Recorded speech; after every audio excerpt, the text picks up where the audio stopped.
स्वागत है PTC news ਦੇ ਵਿਚਾਰ ਦਰਸ਼ਕਾਂ ਦਾ। ਮੈਂ ਹਰਪ੍ਰੀਤ ਸਿੰਘ, ਤੁਸੀਂ ਦੇਖ ਰਹੇ ਹੋ ਗਿਲਕੋ ਪ੍ਰੈਜ਼ੈਂਟਸ ਵਿਚਾਰ ਤਕਰਾਰ। ਇੱਕ ਅਹਿਮ ਮੁੱਦੇ ਤੇ ਵਿਚਾਰ ਚਰਚਾ ਲੈ ਕੇ ਤੁਹਾਡੇ ਸਾਹਮਣੇ ਇੱਕ ਵਾਰ ਫਿਰ ਤੋਂ ਹਾਜ਼ਰ ਹਾਂ। ਅੱਜ ਤੇ ਕੱਲ ਲੋਕ ਸਭਾ ਦੇ ਵਿੱਚ ਇੱਕ ਅਹਿਮ ਮੁੱਦੇ ਤੇ ਚਰਚਾ ਹੋਈ ਹੈ, ਜਿਸ ਦੀ ਗੂੰਜ ਪੂਰੇ ਭਾਰਤ ਵਿੱਚ ਸੁਣਾਈ ਦਿੱਤੀ ਹੈ ਤੇ ਉਹ ਮੁੱਦਾ ਘੱਟੋ ਘੱਟ ਪੰਜਾਬ ਦੇ ਲਈ ਬਹੁਤ ਅਹਿਮੀਅਤ ਰੱਖਣ ਵਾਲਾ ਮੁੱਦਾ ਹੈ ਤੇ ਉਹ ਮੁੱਦਾ ਸੀ ਨਸ਼ਿਆਂ ਦਾ ਮੁੱਦਾ ਕਿ ਪੰਜਾਬ ਦੇ ਵਿੱਚ ਵਗ ਰਿਹਾ ਨਸ਼ਿਆਂ ਦਾ 6ਵਾਂ ਦਰਿਆ ਕਦੋਂ ਠੱਲਿਆ ਜਾਏਗਾ। ਭਾਵੇਂ ਸਮੇਂ ਸਮੇਂ ਦੀਆਂ ਸਰਕਾਰਾਂ ਰਹੀਆਂ, ਹੁਣ ਵੱਖ-ਵੱਖ ਪਾਰਟੀਆਂ ਦੀਆਂ ਸਰਕਾਰਾਂ ਰਹੀਆਂ, ਹਰ ਪਾਰਟੀ ਦੀ ਸਰਕਾਰ ਵੇਲੇ ਇਹੀ ਹਾਲ ਰਿਹਾ ਔਰ ਦਿਨ ਬ ਦਿਨ ਇਹ ਜਿਹੜੀ ਵਿਪਤਾ ਹੈ ਇਹ ਹੋਰ ਵੱਡੀ ਹੁੰਦੀ ਜਾ ਰਹੀ ਹੈ। ਇਸ ਸਭ ਦੇ ਵਿੱਚ सूबा सरकार या केंद्र सरकार दोवां की जिम्मेवारी किन्नी को बनती है। केंद्र स्टेट ते पांदा है, स्टेट केंद्र ते जिम्मेवारियां सुट्टदा है। अजिहे दे विच निकल के की सामने आएगा ये समझना बड़ा जरूरी है। देश की सब तो वड्डी संसद विच इस मुद्दे ते चर्चा होनी बड़ी जरूरी सी। चंगी गल ये है कि सारे ने पार्टी लेवल तो उपर उठ के जिन्ने भी सांसद सीगे जिन्हां नूं बोलण दा मौका मिलिया, सारिआं ने एक सुरता दे विच कहा कि ये समस्या किसी खास सूबे की नहीं है, पूरे मुल्क की समस्या है। जेकर हुणे ही इस ते ठल ना पाई गई तो वो दिन दूर नहीं है जो ये समस्या हथों बाहर हो जाएगी और सिचुएशन है जी कंट्रोल करनी बड़ी मुश्किल हो जाएगी।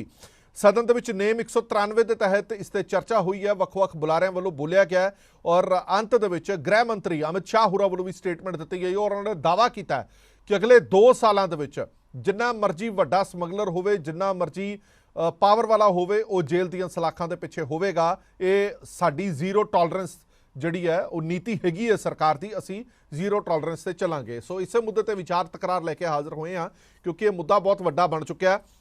पंजाब दे विच हर रोज़ ओवरडोज दे नाल मौतां हो रही हैं, बहुत सारिया वीडियो वायरल होंदियां तुसीं देखिया होणीआं। असीं वार-वार वो वीडियो भी नहीं दिखाना चाहते कि पंजाब की नौजवानी किवें गर्क हो रही है। अपनी सुध दे विच ही नहीं हुंदे वो बच्चे, वो नौजवान जिहड़े टीके लांदे ने, एक घरां दे विच 3-3 बच्चों दी मौतां, 3-3 परिवारक जी ने जिहड़े वो खत्म हो जांदे ने। ग्राफिक के जरिए सब तो पहलां इस मुद्दे ते तुहानूं दस दिंदे कि चर्चा की हुई है। संसद दे विच नशिਆਂ ਦਾ मुद्दा गूंजिਆ, सदन दे विच नेम 193 के तहत चर्चा हुई है। सांसदा वालों मैंबरां वालों पार्टी पद्धर तो उपर उठ के केंद्र तो सख्त कदम चुकण की मांग की गई है। इस दौरान ਵੱਖ-ਵੱਖ विचार भी आए। पंजाब दे विच अफीम की खेती की इजाजत मिले, सिमरनजीत सिंह मान होरां ने इसकी मांग की है। सरकार दे नाल सिविल सोसाइटी और धर्म गुरु भी अगे आउण, ये डिंपा साहब कांग्रेस के सांसद उन्होंने वालों ये डिमांड की गई है। नशा अज पंजाब के घर घर तक जा पहुंचा। हरसिमरत कौर बादल ने भी इस ते तंज कसिया। पंजाब दे विच चल रहा नारको टैररिज्म ते जंगल राज, हरसिमरत कौर बादल ने होरां ने भी कहा कि ये सब कुछ खत्म कर देंगे। नशा के मुद्दे ते संसद दे विच गृह मंत्री अमित शाह होरां दा भी बयान आया, उन्होंने की कहा वो भी तुहानूं दस दिंदे आ। कहा साडी सरकार की नशा के खिलाफ जीरो टॉलरेंस नीति है, असीं जीरो टॉलरेंस रखांगे। NIA NCB ਅਤੇ ਹੋਰ ਕੇਂਦਰੀ ਏਜੰਸੀਆਂ ਸੂਬਿਆਂ ਨਾਲ ਸਹਿਯੋਗ ਕਰਨ ਦੇ ਲਈ ਹਮੇਸ਼ਾ ਤਿਆਰ ਬਰ ਤਿਆਰ ਨੇ। ਔਰ ਜਿਵੇਂ ਮੈਂ ਸ਼ੁਰੂਆਤ ਦੇ ਵਿੱਚ ਕਿਹਾ ਸੀਗਾ ਕਿ ਸਾਡੇ ਦੇਸ਼ ਦੇ ਵਿੱਚ ਦਹਿਸ਼ਤਗਰਦੀ ਫੈਲਾਉਣ ਵਾਲੇ ਦੇਸ਼ ਡਰੱਗਸ ਮਨੀ ਦਾ ਸਹਾਰਾ ਲੈ ਰਹੇ ਨੇ, ਉਹਨਾਂ ਨੂੰ ਫੜ ਕੇ ਅੰਦਰ ਕੀਤਾ ਜਾਏਗਾ ਔਰ ਅਗਲੇ 2 ਸਾਲਾਂ ਦੇ ਵਿੱਚ ਨਸ਼ਿਆਂ ਦੇ ਸਾਰੇ ਸੁਦਾਗਰ ਜੇਲ੍ਹ ਦੇ ਵਿੱਚ ਹੋਣਗੇ, ਜੇਲ੍ਹ ਦੀਆਂ ਸਲਾਖਾਂ ਦੇ ਪਿੱਛੇ ਹੋਣਗੇ। ਇਹ ਅਮਿਤ ਸ਼ਾਹ ਹੋਰਾਂ ਨੇ ਕਿਹਾ। ਸਾਡੇ खास मेहमान जुड़े हुए हैं इस पूरे मुद्दे पर गलबात करने के लिए। चरणजीत सिंह बराड़ साहब बुला रहे हैं श्रोमणी अकाली दल के, सुखदेव सिंह जी बुला रहे हैं पंजाब कांग्रेस के, जयबंत सिंह जी बुला रहे हैं पंजाब BJP के, हरसिमरनजीत सिंह सकत्तर ने जस सेवा सोसाइटी के NGO चलाते हैं और नशा तो किवें नौजवानों को बचाया जा सकता है इन्हां तो भी समझने की कोशिश करांगे। अगे वधण तो पहला अमित शाह होरां वालों अज जो स्टेटमेंट दी गई है, अज इस मुद्दे पर बोलदे होए उन्होंने की कहा वो सुना देने तुहानूं। मैं सदन को फिर से एक बार आश्वस्त करना चाहता हूं कि नरेंद्र मोदी सरकार की ड्रग के कारोबार पर और उसके मुनाफे से आतंकवाद के वित्त पोषण पर जीरो टॉलरेंस की नीति है और हम सख्ताई से इसको जीरो तक ले जाने के लिए हम प्रयास कर रहे हैं। मान्यवर, ये लड़ाई ना केंद्र की है, ना राज्य की है, ना कोई एक विभाग की है। केंद्र सरकार और सभी राज्य सरकार और केंद्र शासित प्रदेशों ने मिलकर ये लड़ाई लड़नी पड़ेगी क्योंकि इसका परिणाम लाना है तो बहुआयामी लड़ाई लड़े बगैर ये परिणाम नहीं आ सकता है। बॉर्डरों को से भी ड्रग की एंट्री को रोकना पड़ेगा। एयरपोर्ट और बंदरगाहों से भी ड्रग की एंट्री को रोकना पड़ेगा। रेवेन्यू डिपार्टमेंट ने भी सतर्कता के साथ इन टोटो जो योजना बनी है इसका एक हिस्सा बनकर एग्रेसिवली काम करना पड़ेगा। नारकोटिक्स कंट्रोल ब्यूरो और राज्य की एंटी नारकोटिक्स सारी एजेंसियों ने भी एक पेज पर रहकर काम करना पड़ेगा। इसके साथ साथ पुनर्वसन और व्यसन मुक्ति के लिए समाज कल्याण विभाग और हेल्थ डिपार्टमेंट ने भी साथ में रहना पड़ेगा। मान्यवर, जहां तक बॉर्डर के राज्य हैं, कल सभी बॉर्डर के राज्यों के सदस्यों ने गंभीरता से विषय रखा है। मैं स्पष्ट कर देना चाहता हूं कि बॉर्डर से ट्रेड का सवाल है। पाकिस्तान के साथ अभी कोई ट्रेड हमारा बॉर्डर से नहीं होता है, इससे ड्रग आने का सवाल नहीं है। परंतु इससे हमारी दिक्कतें समाप्त नहीं होती। ड्रोन से आता है, तस्करी से आता है, सुरंगें बनाकर भेज देते हैं, बंदरगाहों के माध्यम से आता है, एयरपोर्ट से माध्यम से आता है। तो व्यापार बंद करने से इस समस्या का समाधान नहीं आया है। समस्या को जहां जहां पर वो लोग अपना नया तरीका ढूंढते हैं उसको हमें नसीहत करना पड़ेगा, समाप्त करना पड़ेगा। ਸੋ ਦਾਅਵਾ ਕੀਤਾ ਗਿਆ ਕਿ ਵਪਾਰ ਅਸੀਂ ਬੰਦ ਕਰ ਦਿੱਤਾ ਪਾਕਿਸਤਾਨ ਨਾਲ, ਪਰ ਵਪਾਰ ਬੰਦ ਕਰਨ ਦਾ ਸਾਨੂੰ ਕੋਈ ਫਾਇਦਾ ਨਹੀਂ ਹੋਇਆ, ਕਿਉਂਕਿ ਡਰੱਗਸ ਨੇ ਜਿਹੜੇ ਇਹ ਖੁਦ ਗ੍ਰਹਿ ਮੰਤਰੀ ਮੰਨਦੇ ਨੇ ਕਿ ਨਸ਼ਾ ਜਿਹੜਾ ਪਾਕਿਸਤਾਨ ਦੇ ਪਾਸਿਓਂ ਆ ਰਿਹਾ ਹੈ ਉਸ ਨੂੰ ਰੋਕਣ ਦੇ ਵਿੱਚ ਅਸੀਂ ਕਾਮਯਾਬ ਨਹੀਂ ਹੋਏ। ਅਸੀਂ ਬਾਰਡਰ ਦੇ ਜ਼ਰੀਏ ਵੀ ਉਹ ਆ ਰਿਹਾ ਹੈ, ਉਹ 에ਅਰਪੋਰਟ ਦੇ ਜ਼ਰੀਏ ਵੀ ਆ ਰਿਹਾ, ਬੰਦਰਗਾਹ ਦੇ ਜ਼ਰੀਏ ਵੀ ਆ ਰਿਹਾ। ਸੋ ਇੱਕ ਗੱਲ ਬਿਲਕੁਲ ਸਾਫ਼ ਹੈ ਕਿ ਦੇਸ਼ ਦੇ ਗ੍ਰਹਿ ਮੰਤਰੀ ਨੇ ਮੰਨਿਆ ਹੈ ਕਿ ਪਾਕਿਸਤਾਨ ਦੇ ਪਾਸਿਓਂ ਨਸ਼ਾ ਹਲੇ ਵੀ ਆ ਰਿਹਾ। ਇਹਦੇ ਵਿੱਚ ਇਹ ਫੇਲੀਅਰ ਕਿਹਦਾ ਕਿ BSF ਦਾ ਵੱਡਾ ਫੇਲੀਅਰ ਨਹੀਂ ਹੈ, ਇਹ ਵੀ ਇੱਕ ਵੱਡਾ ਸਵਾਲ ਹੈ। ਸੋ ਇਸ ਪੂਰੇ ਮੁੱਦੇ ਤੇ ਗੱਲਬਾਤ ਕਰਨ ਦੇ ਲਈ ਸਾਡੇ ਨਾਲ ਖਾਸ ਮਹਿਮਾਨ ਜੁੜੇ ਹੋਏ ਨੇ। ਸਭ ਤੋਂ ਪਹਿਲਾਂ ਜੈਬੰਤ ਸਿੰਘ ਜੀ ਹੋਰਾਂ ਤੋਂ ਹੀ ਜਵਾਬ ਲੈ ਲੈਣੇ ਆ। ਜੈਬੰਤ ਸਿੰਘ ਜੀ, ਤੁਸੀਂ ਗ੍ਰਹਿ ਮੰਤਰੀ ਸਾਹਿਬ ਨੂੰ ਸੁਣਿਆ ਵੀ ਹੈ, ਉਹਨਾਂ ਨੇ ਕਿਹਾ ਕਿ ਗੰਭੀਰ ਵਿਸ਼ਾ, ਗੰਭੀਰਤਾ ਨਾਲ ਸੋਚਣਾ ਪਏਗਾ ਸਾਨੂੰ, ਪਰ ਉਹਨਾਂ ਨੇ ਇੱਕ ਗੱਲ ਇਹ ਮੰਨੀ ਵੀ ਹੈ ਕਿ ਪਾਕਿਸਤਾਨ ਦੇ ਜ਼ਰੀਏ ਨਸ਼ਾ ਆ ਰਿਹਾ। ਹੁਣ ਸਭ ਤੋਂ ਵੱਡੀ ਜ਼ਿੰਮੇਵਾਰੀ, ਸਭ ਤੋਂ ਪਹਿਲੀ ਜ਼ਿੰਮੇਵਾਰੀ ਜੇ ਪਹਿਲੀ ਨਜ਼ਰੇ ਦੇਖੀ ਜਾਵੇ ਤਾਂ ਉਹ ਹੈ BSF ਦੀ, ਜਿਹੜੀ ਕਿ ਸਿੱਧੀ ਕੇਂਦਰ ਸਰਕਾਰ ਦੇ ਤਹਿਤ ਆਂਦੀ ਹੈ। ਤਾਂ ਇਹਦੇ ਵਿੱਚ ਜੇ ਫੇਲੀਅਰ ਮੰਨਿਆ ਜਾਵੇ ਤਾਂ ਕਿਹਦਾ ਫੇਲੀਅਰ ਹੈ? ਕੀ ਇਹ ਕੇਂਦਰ ਸਰਕਾਰ ਦਾ ਫੇਲੀਅਰ ਨਹੀਂ ਹੈ, BSF ਦਾ ਫੇਲੀਅਰ ਨਹੀਂ ਹੈ? Thank you Harpreet ji. ਮੈਨੂੰ ਬਹੁਤ ਖੁਸ਼ੀ ਹੈ ਕਿ ਅੱਜ ਲੋਕ ਸਭਾ ਦੇ ਵਿੱਚ ਚਰਚਾ ਹੋਣ ਦੇ ਬਾਅਦ ਤੁਸੀਂ ਇਸ ਬੜੇ ਅਹਿਮ ਮੁੱਦੇ ਦੇ ਉੱਤੇ ਗੱਲਬਾਤ ਸ਼ੁਰੂ ਕੀਤੀ ਹੈ ਜੀ, ਤੇ ਆਪਣੇ ਵਿਚਾਰ ਟਕਰਾਰ ਦੇ ਵਿੱਚ ਤੁਸੀਂ ਇਹ ਗੱਲ ਲੈ ਕੇ ਆਏ ਹੋ। ਬਹੁਤ ਚੰਗਾ ਹੁੰਦਾ ਅਗਰ ਆਮ ਆਦਮੀ ਪਾਰਟੀ ਦਾ ਵੀ ਇੱਥੇ ਰਿਪਰੈਜ਼ੈਂਟੇਟਿਵ ਹੁੰਦਾ ਤੇ ਫਿਰ ਅਸੀਂ ਕੋਈ ਮੀਨਿੰਗਫੁਲ ਡਿਸਕਸ਼ਨ ਕਰ ਸਕਦੇ, ਪਰ ਉਹ ਹੈ ਨਹੀਂ ਹੈ। ਤੇ ਇਸ ਵਾਸਤੇ ਸਾਨੂੰ ਘੱਟ ਤੋਂ ਘੱਟ ਅਸੀਂ ਅਕੈਡਮਿਕ ਲੈਵਲ ਦੇ ਉੱਤੇ ਇਹਦੇ ਉੱਤੇ ਡਿਸਕਸ਼ਨ ਕਰ ਲਈਏ ਜੀ। ਡਰੱਗਸ ਇੱਕ ਐਸੀ ਚੀਜ਼ ਹੈ ਜਿਹਦੇ ਵਿੱਚ ਮੈਂ ਬਹੁਤ ਸਟੱਡੀ ਕੀਤੀ ਹੋਈ ਹੈ, ਬਹੁਤ ਸਾਲਾਂ ਤੋਂ ਕਰ ਰਿਹਾ, ਕਿਉਂਕਿ ਡਰੱਗਸ ਦੀ ਪ੍ਰੋਲੀਫਰੇਸ਼ਨ ਸਿਰਫ ਪੰਜਾਬ 'ਚ ਨਹੀਂ, JNK ਤੇ ਰਾਜਸਥਾਨ 'ਚ ਵੀ ਬਹੁਤ ਜ਼ਿਆਦਾ ਹੈ। ਤੇ JNK ਦੀ ਤੁਹਾਨੂੰ ਪਤਾ ਮੇਰੀ ਸਪੈਸ਼ਲਾਈਜੇਸ਼ਨ ਹੈ, ਉੱਥੇ ਕਿਸ ਤਰੀਕੇ ਦੇ ਨਾਲ ਡਰੱਗਸ ਇਹਨਾਂ ਨੇ ਨਾਰਕੋਟਿਕਸ ਨੂੰ ਯੂਜ਼ ਕੀਤਾ ਟੈਰਰਿਜ਼ਮ ਵਾਸਤੇ, ਉਹ ਮੈਂ ਅੱਛੀ ਤਰ੍ਹਾਂ ਸਮਝਦਾ ਵਾਂ। ਇੱਥੇ ਵੀ ਇਹ ਨਾਰਕੋਟਿਕਸ ਨੂੰ ਯੂਜ਼ ਕਰ ਰਹੇ ਨੇ ਟੈਰਰਿਜ਼ਮ ਵਾਸਤੇ। ਜਿਹੜਾ ਤੁਸੀਂ ਸਵਾਲ ਪੁੱਛਿਆ ਹਰਪ੍ਰੀਤ ਜੀ, ਇੱਦਾਂ ਹੈ ਕਿ ਤੁਸੀਂ ਕੀਮਤ ਦੇਖੋ, ਜਿੱਥੇ ਪੌਪੀ ਕਲਟੀਵੇਸ਼ਨ ਹੁੰਦੀ ਹੈ ਅਫਗਾਨਿਸਤਾਨ ਦੇ ਵਿੱਚ, ਉੱਥੋਂ ਦੀ ਲੈ ਕੇ ਤੇ ਜਦੋਂ ਤੱਕ ਡਰੱਗ ਜਿਹੜਾ ਹੈ ਉਹ ਇੱਥੇ ਪਾਕਿਸਤਾਨ ਤੱਕ ਪਹੁੰਚਦਾ ਹੈ, ISI ਕੋਲ ਪਹੁੰਚਦਾ ਹੈ, ਉਹਦੀ ਕੀਮਤ ਕੁਝ ਹਜ਼ਾਰ ਰੁਪਏ ਗ੍ਰਾਮ ਦੇ ਵਿੱਚ ਹੁੰਦੀ ਹੈ। ਜਦੋਂ ਉਹ ਕ੍ਰਾਸ ਕਰ ਜਾਂਦਾ ਹੈ ਉਹਦੀ ਕੀਮਤ ਲੱਖਾਂ ਰੁਪਏ ਦੇ ਵਿੱਚ ਹੋ ਜਾਂਦੀ ਹੈ। ਇਹਦਾ ਮਤਲਬ ਬਹੁਤ ਵੱਡਾ ਵੋਲਿਊਮ ਭੇਜਣ ਦੀ ਸ਼ਮਤਾ ਰੱਖਦੇ ਨੇ ਉਹ, ਕਿਉਂਕਿ ਇਹਦੇ ਵਿੱਚ ਪ੍ਰੋਫਿਟ ਐਡਾ ਜ਼ਿਆਦਾ ਹੈ। ਤੇ ਐਡਾ ਜਦੋਂ ਵੋਲਿਊਮ ਆਂਦਾ ਹੈ ਹਰਪ੍ਰੀਤ ਜੀ, ਕਿਸੇ ਵੀ ਜਗ੍ਹਾ ਦੇ ਵਿੱਚ ਕੋਈ ਵੀ ਲਾਈਨ ਐਡੀ ਕੋਈ ਸਖਤ ਨਹੀਂ ਹੁੰਦੀ ਹੈ ਜਿਹਨੂੰ ਪਾਰ ਨਾ ਕੀਤਾ ਜਾ ਸਕੇ। BSF ਆਪਣਾ ਕੰਮ ਕਰ ਰਹੀ ਹੈ, ਸ਼ਾਇਦ ਹੋ ਸਕਦਾ ਹੈ ਕਿ ਉਹ ਇਹਨੂੰ ਬਿਹਤਰ ਥੋੜਾ ਕੰਮ ਕਰ ਸਕੇ। ਜੈਬੰਤ ਸਿੰਘ ਜੀ, ਫਿਰ ਆਪਾਂ ਇਹ ਸਮਝੀਏ ਕਿ ਲਾ ਇਲਾਜ ਹੈ, ਇਹਦਾ ਕੋਈ ਇਲਾਜ ਨਹੀਂ, ਆਏਗਾ ਹੀ ਆਏਗਾ, ਡਰੱਗਸ ਨਹੀਂ ਰੁਕ ਸਕਦੇ ਬਾਰਡਰ ਤੋਂ? ਨਹੀਂ, ਤੁਸੀਂ ਮੇਰੀ ਗੱਲ ਖਤਮ ਹੋ ਲੈਂਦੇ ਹੋ ਹਰਪ੍ਰੀਤ ਜੀ। ਇਲਾਜ ਬਹੁਤ ਹੈਗੇ ਨੇ, ਇਲਾਜ ਨਾ ਹੋਣ ਦਾ ਤੇ ਮਤਲਬ ਹੀ ਨਹੀਂ ਹੈ। ਅਸੀਂ ਨੈਗੇਟਿਵ ਪਾਸੇ ਇਸ ਡਿਬੇਟ ਨੂੰ ਨਾ ਲੈ ਕੇ ਜਾਈਏ ਤੇ ਚੰਗਾ ਹੈ। ਅਸੀਂ ਇਲਾਜ ਕੱਢਣਾ ਹੈ ਤੇ ਇਲਾਜ ਜਿਹੜਾ ਹੈ ਉਹ ਸਿਰਫ ਇੱਕ ਚੀਜ਼ ਦੇ ਨਾਲ ਨਹੀਂ ਨਿਕਲਦਾ ਕਿ ਤੁਸੀਂ ਸਰਹੱਦ ਤੋਂ ਇਹਨੂੰ ਆਉਣ ਤੋਂ ਰੋਕ ਦਿਓ। ਅੱਜ ਤੱਕ ਪੂਰੇ ਵਰਲਡ ਦੇ ਵਿੱਚ, ਅਮਰੀਕਾ ਦੇ ਵਿੱਚ ਵੀ, ਮੈਕਸੀਕੋ ਤੇ ਕੋਲੰਬੀਆ ਤੋਂ ਡਰੱਗਸ ਦਾ ਆਣਾ ਬੰਦ ਨਹੀਂ ਹੋ ਸਕਿਆ। ਉਹਨਾਂ ਕੋਲ ਸਾਰੀਆਂ ਟੈਕਨੋਲੋਜੀਜ਼ ਹੈਗੀਆਂ ਨੇ।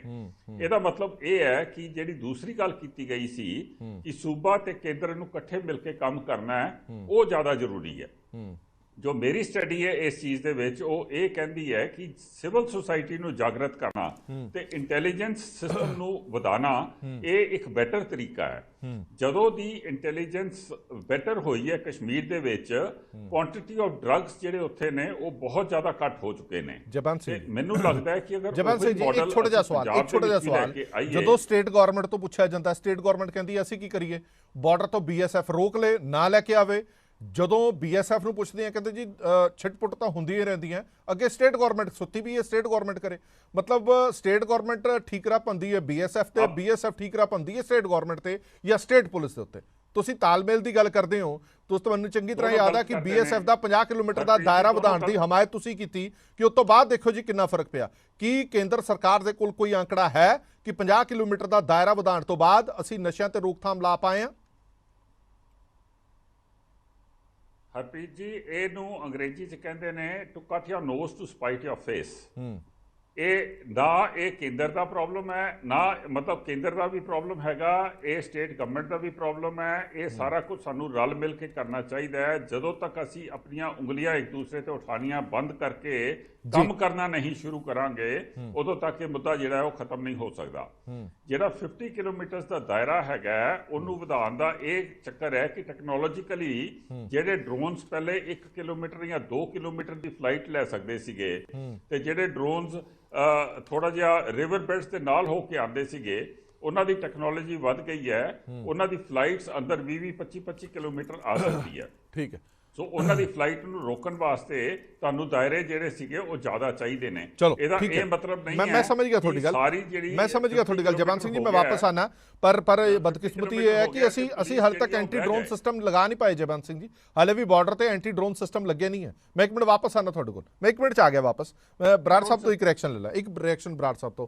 ਚਰਜੀਤ ਸਿੰਘ ਬਰਾੜ ਸਾਹਿਬ, ਇਸ ਮੁੱਦੇ ਤੇ ਸ਼੍ਰੋਮਣੀ ਅਕਾਲੀ ਦਲ ਦੇ ਸਾਂਸਦ ਹਰਸਿਮਰਤ ਕੌਰ ਬਾਦਲ ਹੋਰਾਂ ਨੇ ਵੀ ਜ਼ੋਰਦਾਰ ਤਰੀਕੇ ਨਾਲ ਆਪਣੀ ਗੱਲ ਰੱਖੀ ਹੈ। ਉਹਨਾਂ ਨੇ ਸਟੇਟ ਗਵਰਨਮੈਂਟ ਤੇ ਸਾਰਾ ਨਜਲਾ ਗੇਰਦਿਆਂ ਹੋਇਆ ਹੈ ਕਿ ਸਟੇਟ ਗਵਰਨਮੈਂਟ ਸਭ ਤੋਂ ਵੱਡੀ ਜ਼ਿੰਮੇਵਾਰ ਹੈ, ਕਿਉਂਕਿ ਉਹ ਸਟੇਟ ਗਵਰਨਮੈਂਟ ਜਿਹੜੀ ਇਹ ਦਾਅਵਾ ਕਰਦੀ ਸੀ ਕਿ ਸੱਤਾ ਦੇ ਵਿੱਚ ਆਉਂਦਿਆਂ ਹੀ ਨਸ਼ੇ ਦਾ ਸਫਾਇਆ ਹੋ ਜਾਏਗਾ, ਪਰ ਨਸ਼ੇ ਦਾ ਸਫਾਇਆ ਤਾਂ ਕੀ ਹੋਣਾ, ਨਸ਼ਾ ਅੱਗੇ ਨਾਲੋਂ ਵੀ ਵੱਧ ਗਿਆ, ਸਪੈਸ਼ਲੀ ਬਾਰਡਰ ਏਰੀਆਜ਼ ਦੇ ਵਿੱਚ। ਹਰਪ੍ਰੀਤ ਜੀ, ਤੁਸੀਂ ਠੀਕ ਫਰਮਾਇਆ ਕਿ ਕੇਜਰੀਵਾਲ ਸਾਹਿਬ ਨੇ ਕਿਹਾ ਸੀ ਕਿ ਜੇ ਕੋਈ ਮੁੱਖ ਮੰਤਰੀ ਇਮਾਨਦਾਰ ਹੋਵੇ ਤੇ 10 ਦਿਨਾਂ ਦੇ ਵਿੱਚ DGP ਨੂੰ ਹੁਕਮ ਚਾੜ ਕੇ ਤੇ ਉਹ ਬੰਦ ਕਰਾ ਦੇਗਾ। ਮੁੱਖ ਮੰਤਰੀ ਸਾਹਿਬ ਨੇ ਖੁਦ ਮੁੱਖ ਮੰਤਰੀ ਬਣਨ ਤੋਂ ਪਹਿਲਾਂ ਬੜੀਆਂ ਤਕਰੀਰਾਂ ਦੇ ਵਿੱਚ ਕਿਹਾ ਸੀ ਕਿ ਜੇ ਸਰਕਾਰ ਇਮਾਨਦਾਰ ਹੋਵੇ ਤੇ ਮਹੀਨੇ 2 ਮਹੀਨਿਆਂ ਦੀ ਖੇਡ ਹੈ ਬੰਦ ਹੋ ਜਾਏਗਾ। ਪਰ ਅੱਜ ਜੋ ਕੁਝ ਤੁਹਾਡੇ ਸਾਹਮਣੇ ਵਾਪਰ ਰਿਹਾ ਹੈ ਉਹ ਮੇਰਾ ਖਿਆਲ ਹੈ ਕਿ ਕੇਰਲੇ ਮੇਰੇ ਦੱਸਣ ਦੀ ਲੋੜ ਨਹੀਂ ਆ। ਅੱਜ ਆਮ ਆਦਮੀ ਪਾਰਟੀ ਦੇ ਵਲੰਟੀਅਰ ਵੀ ਜਿਹੜੇ ਹੈਗੇ ਆ ਉਹ ਬਹੁਤ ਸ਼ੋਰ ਨਾਲ ਇਹ ਗੱਲ ਚੁੱਕਦੇ ਆ ਕਿ ਨਸ਼ਾ ਅੱਗੇ ਨਾਲੋਂ ਵੱਧ ਗਿਆ। ਇਹਨਾਂ ਦੇ MLA ਤੱਕ ਇਹ ਗੱਲ ਮੰਨਦੇ ਆ। ਔਰ ਇੱਥੋਂ ਤੱਕ ਬਦਕਿਸਮਤੀ ਦੀ ਗੱਲ ਹੈ, ਅੰਮ੍ਰਿਤਸਰ ਸਾਹਿਬ ਦੇ ਵਿੱਚ 2 ਥਾਂ ਤੇ ਵੀ ਚਿੱਟਾ ਇੱਥੋਂ ਮਿਲਦਾ ਹੈ, ਬੋਰਡ ਜਿਹੜੇ ਲੱਗੇ ਮਿਲ ਗਏ, ਲੜਕੀਆਂ ਦੀਆਂ ਲੇਡੀਜ਼ ਦੀਆਂ ਫੋਟੋਆਂ ਕਿਵੇਂ ਵਾਇਰਲ ਹੋਈਆਂ, ਇਹ ਸਾਰਾ ਕੁਝ ਤੁਹਾਡੇ ਜਿਹੜਾ ਹੈਗਾ ਇਹ ਸਾਹਮਣੇ ਹੈ। ਕੱਲਾ ਅਸੀਂ ਦੋਸ਼ੀ ਠਹਿਰਾਉਣ ਨਹੀਂ, ਜਦੋਂ ਕੱਲਾ ਸਾਡੇ ਵੇਲੇ ਦੋਨੋਂ ਪਾਰਟੀਆਂ ਭੜਦੀਆਂ ਸੀ ਤੇ ਅਸੀਂ ਇਹ ਕਹਿੰਦੇ ਸੀ ਵੀ ਨਸ਼ਾ ਦੇਸ਼ ਦੀ ਸਮੱਸਿਆ ਹੈ, ਪੰਜਾਬ ਦੀ ਵੀ ਹੈਗੀ, ਤੁਸੀਂ ਕੱਲਾ ਪੰਜਾਬ ਨੂੰ ਆਪਾਂ ਕਰਦੇ ਆ ਤੇ ਪਿੰਨ ਪੁਆਇੰਟ ਲੱਗਦਾ ਹੈ। ਅੱਜ ਵੀ ਜੇ ਅਸੀਂ ਸੱਚਾਈ ਪੇਸ਼ ਕਰਦੇ ਆ ਤੇ ਇਹ ਨਾ ਲੱਗੇ ਕਿ ਸਿਆਸਤ ਕਰਦੇ ਆ, ਸਿਆਸਤ ਨਹੀਂ ਕਰਦੇ। ਮੇਰੇ ਕੋਲ ਇੱਕ ਲਿਸਟ ਹੈ ਹਰਪ੍ਰੀਤ ਜੀ, 4/12 ਤੱਕ ਜਿਹੜੀ ਮੇਰੇ ਦਫ਼ਤਰ ਲਿਸਟ ਪਾਰਟੀ ਦੇ ਸਾਡੇ ਸ਼੍ਰੋਮਣੀ ਅਕਾਲੀ ਦਲ ਦੇ ਤਿਆਰ ਹੋਈ ਹੈ। 192 ਮੁੰਡੇ ਜਿਹੜੇ ਆ ਉਹ ਨਸ਼ੇ ਨਾਲ ਮਾਰੇ ਗਏ। ਔਰ ਉਮਰ ਕਿੰਨੀ ਹੈ ਤੁਸੀਂ ਇਹ ਦੇਖੋ ਕਿ 20 ਮਾਰਚ ਨੂੰ ਮੁੰਡੇ ਦੀ ਡੈਥ ਹੋਈ ਸੀ, ਸਿਮਰਨਜੀਤ ਸਿੰਘ ਰੋਮਾਣਾ ਚੱਕ ਤੋਂ ਸੀਗਾ, ਮਜੀਠੇ ਤੋਂ, 20 ਸਾਲ ਦਾ। ਇਸੇ ਤਰ੍ਹਾਂ ਅੱਗੇ ਚੱਲ ਪੈਣਾ, ਅਭੀ ਹੈ ਮੋਗੇ ਤੋਂ 19 ਸਾਲ ਦਾ, ਸ਼ੁਭਮ ਕਾਦੀਆਂ ਤੋਂ 22 ਸਾਲ ਦਾ, ਆਕਾਸ਼ਦੀਪ ਧੋਬੀਆਣਾ ਬਸਤੀ ਬਠਿੰਡਾ 24 ਸਾਲ ਦਾ, ਰਵਿੰਦਰ ਸਿੰਘ ਢੋਲੇ ਵਾਲਾ ਧਰਮਕੋਟ 28 ਸਾਲ ਦਾ, ਕੁਲਵਿੰਦਰ ਸਿੰਘ 28 ਸਾਲ ਦਾ। ਮੁੱਕਦੀ ਗੱਲ ਇਹ ਹੈ ਕਿ 32-33 ਸਾਲ ਤੋਂ ਲਾ ਕੇ ਤੇ 18-19 ਸਾਲ ਤੋਂ ਸ਼ੁਰੂ ਹੋ ਕੇ 192 ਘਰਾਂ ਦੇ ਚਿਰਾਗ ਜਿਹੜੇ ਆ ਉਹ ਜਿਹੜਾ ਸਾਡੇ ਕੋਲੇ ਪਾਰਟੀ ਦਫ਼ਤਰ ਰਿਕਾਰਡ ਹੈ, ਹੋ ਸਕਦਾ ਤੂੰ ਵੱਧ ਜਿਹੜੀਆਂ ਮੌਤਾਂ ਹੋਈਆਂ ਹੋਣ, ਇਹ ਇੰਨੀ ਵੱਡੀ ਤਾਦਾਦ ਦੇ ਵਿੱਚ ਮੌਤਾਂ ਹੋ ਗਈਆਂ। ਇੱਕ ਗੱਲ ਹੁਣ ਰੋਕਣ ਦਾ ਕੋਈ ਜਰੀਆ ਕੋਈ ਦਿਖਦਾ ਹੋਵੇ ਤਾਂ ਆ। ਪਹਿਲੀ ਤਾਂ ਗੱਲ ਜਿਹੜੀ ਹੋਮ ਮਿਨਿਸਟਰ ਸਾਹਿਬ ਨੇ ਕਹੀ ਹੈ ਮੈਂ ਉਹਦਾ ਜਵਾਬ ਦੇ ਲਾਂ ਕਿ ਜੇਕਰ ਜਦੋਂ ਦਾ BSF ਦਾ ਘੇਰਾ 50 ਕਿਲੋਮੀਟਰ ਵਧਾ ਕੇ ਕੀਤਾ ਹੈ, ਅਸੀਂ ਤਾਂ ਕਹਿੰਦੇ ਸੀ ਕਿ ਅਧਿਕਾਰ ਖੇਤਰ ਸਿਕਿਉਰਿਟੀ ਦਾ ਦੂਜਾ ਤੀਜਾ ਸਟੇਟ ਦਾ ਹੁੰਦਾ ਹੈ, ਤੁਸੀਂ ਵਧਾ ਕੇ ਕਰ ਲਿਆ, ਉਹਦਾ ਨਤੀਜਾ ਕੀ ਨਿਕਲਿਆ? ਅੱਜ 90 ਕਿਲੋ weight ਲੈ ਕੇ ਡਰੋਨ ਜਿਹੜੇ ਆ ਪੰਜਾਬ ਦੀ ਧਰਤੀ ਤੇ ਡਿੱਗ ਰਹੇ ਆ, 90 ਕਿਲੋ weight ਦੇ ਕੇ। 4.5 ਸਾਲ 5 ਸਾਲ ਪਹਿਲਾਂ ਇੱਕ ਬਾਰਡਰ ਤੇ ਸਟੱਡੀ ਹੋਈ ਸੀ, ਫੌਜ ਦੇ ਜਨਰਲ ਵੀ ਆਏ ਸੀ, ਮਾਹਰਾਂ ਦੀ ਟੀਮ ਵੀ ਆਈ ਸੀ ਵੀ ਇਹ ਡਰੋਨਾਂ ਨੂੰ ਰੋਕਣ ਦੇ ਲਈ ਕੋਈ ਜ਼ਰੂਰ ਇੱਥੇ ਜਿਹੜੇ ਹੈਗੇ ਰਡਾਰ ਵਗੈਰਾ ਕੋਈ ਫਿੱਟ ਕਰਨੇ ਪੈਣੇ ਆ। ਇੱਕ ਵੀ ਬਾਰਡਰ ਤੇ ਹਲੇ ਤੱਕ ਉਹ ਤਰ੍ਹਾਂ ਦਾ ਇੰਸਟਰੂਮੈਂਟ ਨਹੀਂ ਆਇਆ ਜਿਹੜਾ ਕੋਈ ਇਹ ਜਿਹੜੇ ਡਰੋਨ ਹੁੰਦੇ ਆ ਉਹਨਾਂ ਨੂੰ ਰੋਕਿਆ ਜਾ ਸਕੇ। ਕ੍ਰਾਈਮ ਤੇ ਨਸ਼ੇ ਦੋ ਥਾਂ ਤੋਂ ਵੱਧ ਰਹੇ ਆ, ਇੱਕ ਤਾਂ ਪਾਕਿਸਤਾਨ ਡਰੋਨ ਰਾਹੀਂ ਭੇਜ ਰਿਹਾ, ਦੂਜਾ ਜੇਲ੍ਹਾਂ ਦੇ ਵਿੱਚ ਬੈਠੇ ਗੈਂਗਸਟਰ ਤੇ ਜਿਹੜੇ ਵੱਡੇ ਕੋਈ ਗੈਂਗਸਟਰ ਹੀ ਇਹ ਨਸ਼ੇ ਦਾ ਧੰਦਾ ਵੀ ਚਲਾਉਂਦੇ ਆ, ਉਹ ਜੇਲ੍ਹਾਂ ਦੇ ਵਿੱਚੋਂ ਚਲਾਈ ਜਾਂਦੇ ਆ, ਨਾ ਉੱਥੇ ਜਹਿਮਰ ਲੱਗਿਆ। ਇਸ ਕਰਕੇ ਸਮੱਸਿਆ ਵੱਡੀ ਹੈ। ਅੱਜ ਜਿੰਨੇ ਪੰਜਾਬ ਦੇ ਨਸ਼ਾ ਛਡਾਊ ਕੇਂਦਰ ਹੈ, ਕਿਸੇ ਦੇ ਵਿੱਚ ਦਵਾਈ ਪੂਰੀ ਨਹੀਂ ਹੈ, ਕਿਸੇ ਦੇ ਵਿੱਚ ਡਾਕਟਰ ਪੂਰੇ ਨਹੀਂ ਹੈ, ਕਿਸੇ ਨੂੰ ਭਰੋਸਾ ਨਹੀਂ ਰਿਹਾ ਵੀ ਜੇ ਅਸੀਂ ਉੱਥੇ ਬੱਚਾ ਦਾਖਲ ਕਰਾ ਦਾਂਗੇ ਤੇ ਸਾਡਾ ਠੀਕ ਹੋ ਜਾਊਗਾ, ਕਿਉਂਕਿ ਸਰਕਾਰ ਨੇ ਕੋਈ ਐਡਾ ਸਿਸਟਮ ਹੀ ਨਹੀਂ ਖੜਾ ਕੀਤਾ, ਉਸ ਪਾਸੇ ਨੂੰ ਤੁਰੇ ਹੀ ਨਹੀਂ ਕਿ ਜਿਹੜਾ ਲੋਕਾਂ ਨੂੰ ਯਕੀਨ ਬਚ ਸਕੇ। ਹਾਲਾਂਕਿ ਪਹਿਲਾਂ ਬਹੁਤ ਵਧੀਆ ਚੱਲਿਆ ਸੀ ਜਦੋਂ ਅਸੀਂ ਡਿਸਟ੍ਰਿਕਟ ਹੈੱਡਕੁਆਟਰ ਤੇ ਜਾਂ ਹਰ ਡਿਸਟ੍ਰਿਕਟ ਦੇ ਵਿੱਚ ਇੱਕ ਨਸ਼ਾ ਛਡਾਊ ਕੇਂਦਰ ਖੋਲਿਆ ਸੀ। ਇਸ ਕਰਕੇ ਬੇਨਤੀ ਹੈ ਸਰਕਾਰ ਨੂੰ ਕਿ ਤੁਸੀਂ ਵੱਡੇ ਦਾਅਵੇ ਕੀਤੇ ਸੀ, ਉਹਨਾਂ ਦੇ ਦਾਅਵਿਆਂ ਤੇ ਪੂਰਾ ਉਤਰਨ ਦੇ ਲਈ ਕੁਝ ਨਾ ਕੁਝ ਲੋਕਾਂ ਨੂੰ ਦਿਖਾਓ। ਇੱਕ ਛੋਟਾ ਜਿਹਾ ਸਵਾਲ ਬਰਾੜ ਸਾਹਿਬ, ਇੱਕ ਛੋਟਾ ਜਿਹਾ ਸਵਾਲ ਪੁਲਿਸ ਦੇ ਆਲਾ ਅਫਸਰ ਹਰ ਰੋਜ਼ ਬੈਠ ਕੇ ਪ੍ਰੈਸ ਕਾਨਫਰੰਸਾਂ ਕਰਦੇ ਨੇ, ਉਹਦੇ ਜੋ ਦਾਅਵੇ ਕਰਦੇ ਨੇ ਕਿ ਦੇਖੋ ਜੀ ਅਸੀਂ ਪਿਛਲੇ 7-8 ਮਹੀਨਿਆਂ ਦੇ ਵਿੱਚ ਸੈਂਕੜੇ ਸਮਗਲਰ ਫੜ ਲਏ, ਸੈਂਕੜੇ ਕਿਲੋ ਹੈਰੋਇਨ ਫੜ ਲਈ, ਐਡੀ ਖੇਪ ਫੜ ਲਈ। ਫਿਰ ਇਹ ਸਮਝ ਨਹੀਂ ਆਉਂਦਾ ਜੇ ਇੰਨਾ ਸਭ ਕੁਝ ਫੜਿਆ ਜਾ ਰਿਹਾ, ਨਸ਼ੇ ਫਿਰ ਵੀ ਘੱਟ ਕਿਉਂ ਨਹੀਂ ਹੋ ਰਹੇ? ਮਤਲਬ ਇਹਦਾ ਮਤਲਬ ਇਹ ਹੈ ਕਿ ਇਨਪੁਟ ਇੰਨੀ ਜ਼ਿਆਦਾ ਆ ਰਹੀ ਹੈ ਕਿ ਤੁਸੀਂ ਜਿੰਨੀ ਮਰਜ਼ੀ ਫੜੀ ਜਾਓ ਫਿਰ ਵੀ ਉਹ ਘਾਟਾ ਨਹੀਂ ਪੈ ਰਿਹਾ।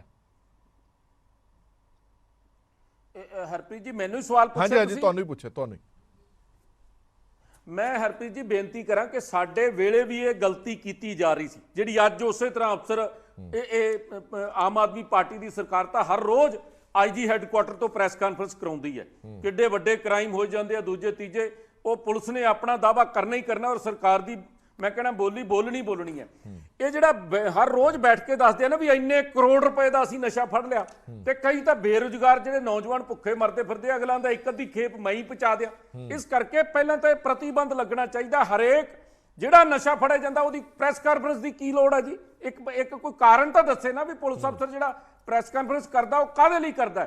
ਜਦੋਂ ਗਲੀਆਂ ਦੇ ਵਿੱਚੋਂ ਪੁੜੀਆਂ ਮਿਲਣੋਂ ਹਟ ਗਈਆਂ, ਨਾੜਾਂ ਦੇ ਵਿੱਚ ਟੀਕੇ ਲੱਗਣੋਂ ਹਟ ਗਏ, ਬੱਚੇ ਸਾਡੇ ਮਰਨੋਂ ਹਟ ਗਏ, ਤੇ ਲੋਕਾਂ ਨੂੰ ਆਪੇ ਪਤਾ ਲੱਗ ਜੂ ਵੀ ਨਸ਼ਾ ਖਤਮ ਹੋ ਗਿਆ। ਇਸ ਕਰਕੇ ਸਰਕਾਰ ਨੂੰ ਤੁਰੰਤ ਪ੍ਰਭਾਵ ਨਾਲ ਇਹ ਡਰਾਮਾ ਜਿਹੜਾ ਫੜੀ ਦਾ ਹੈਗੀ ਹੈ, ਫੜੀ ਦੀ ਤਾਂ ਮੰਨ ਲਓ 100 ਡਰੋਨ ਆ ਗਿਆ ਤੇ 5 ਉਹਦੇ ਚੋਂ ਸਿੱਟ ਲੈਂਦੇ ਆ, ਉਹ 5 ਦੀ ਵਾਵਾ ਦਿਖਾਈ ਜਾਂਦੇ ਆ। 95 ਵਾਲਾ ਜਿਹੜਾ ਕੰਮ ਹੈ ਉਹ ਨਿਰੰਤਰ ਜਾਰੀ ਹੈ।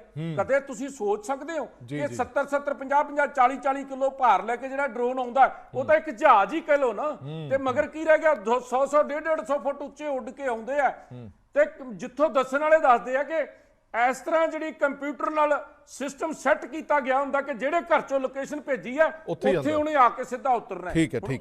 ਚਲੋ ਮੈਂ ਇੱਕ ਮਿੰਟ ਵਾਪਸ ਆਣਾ, ਇਹ ਜ਼ਰੂਰੀ ਹੈ।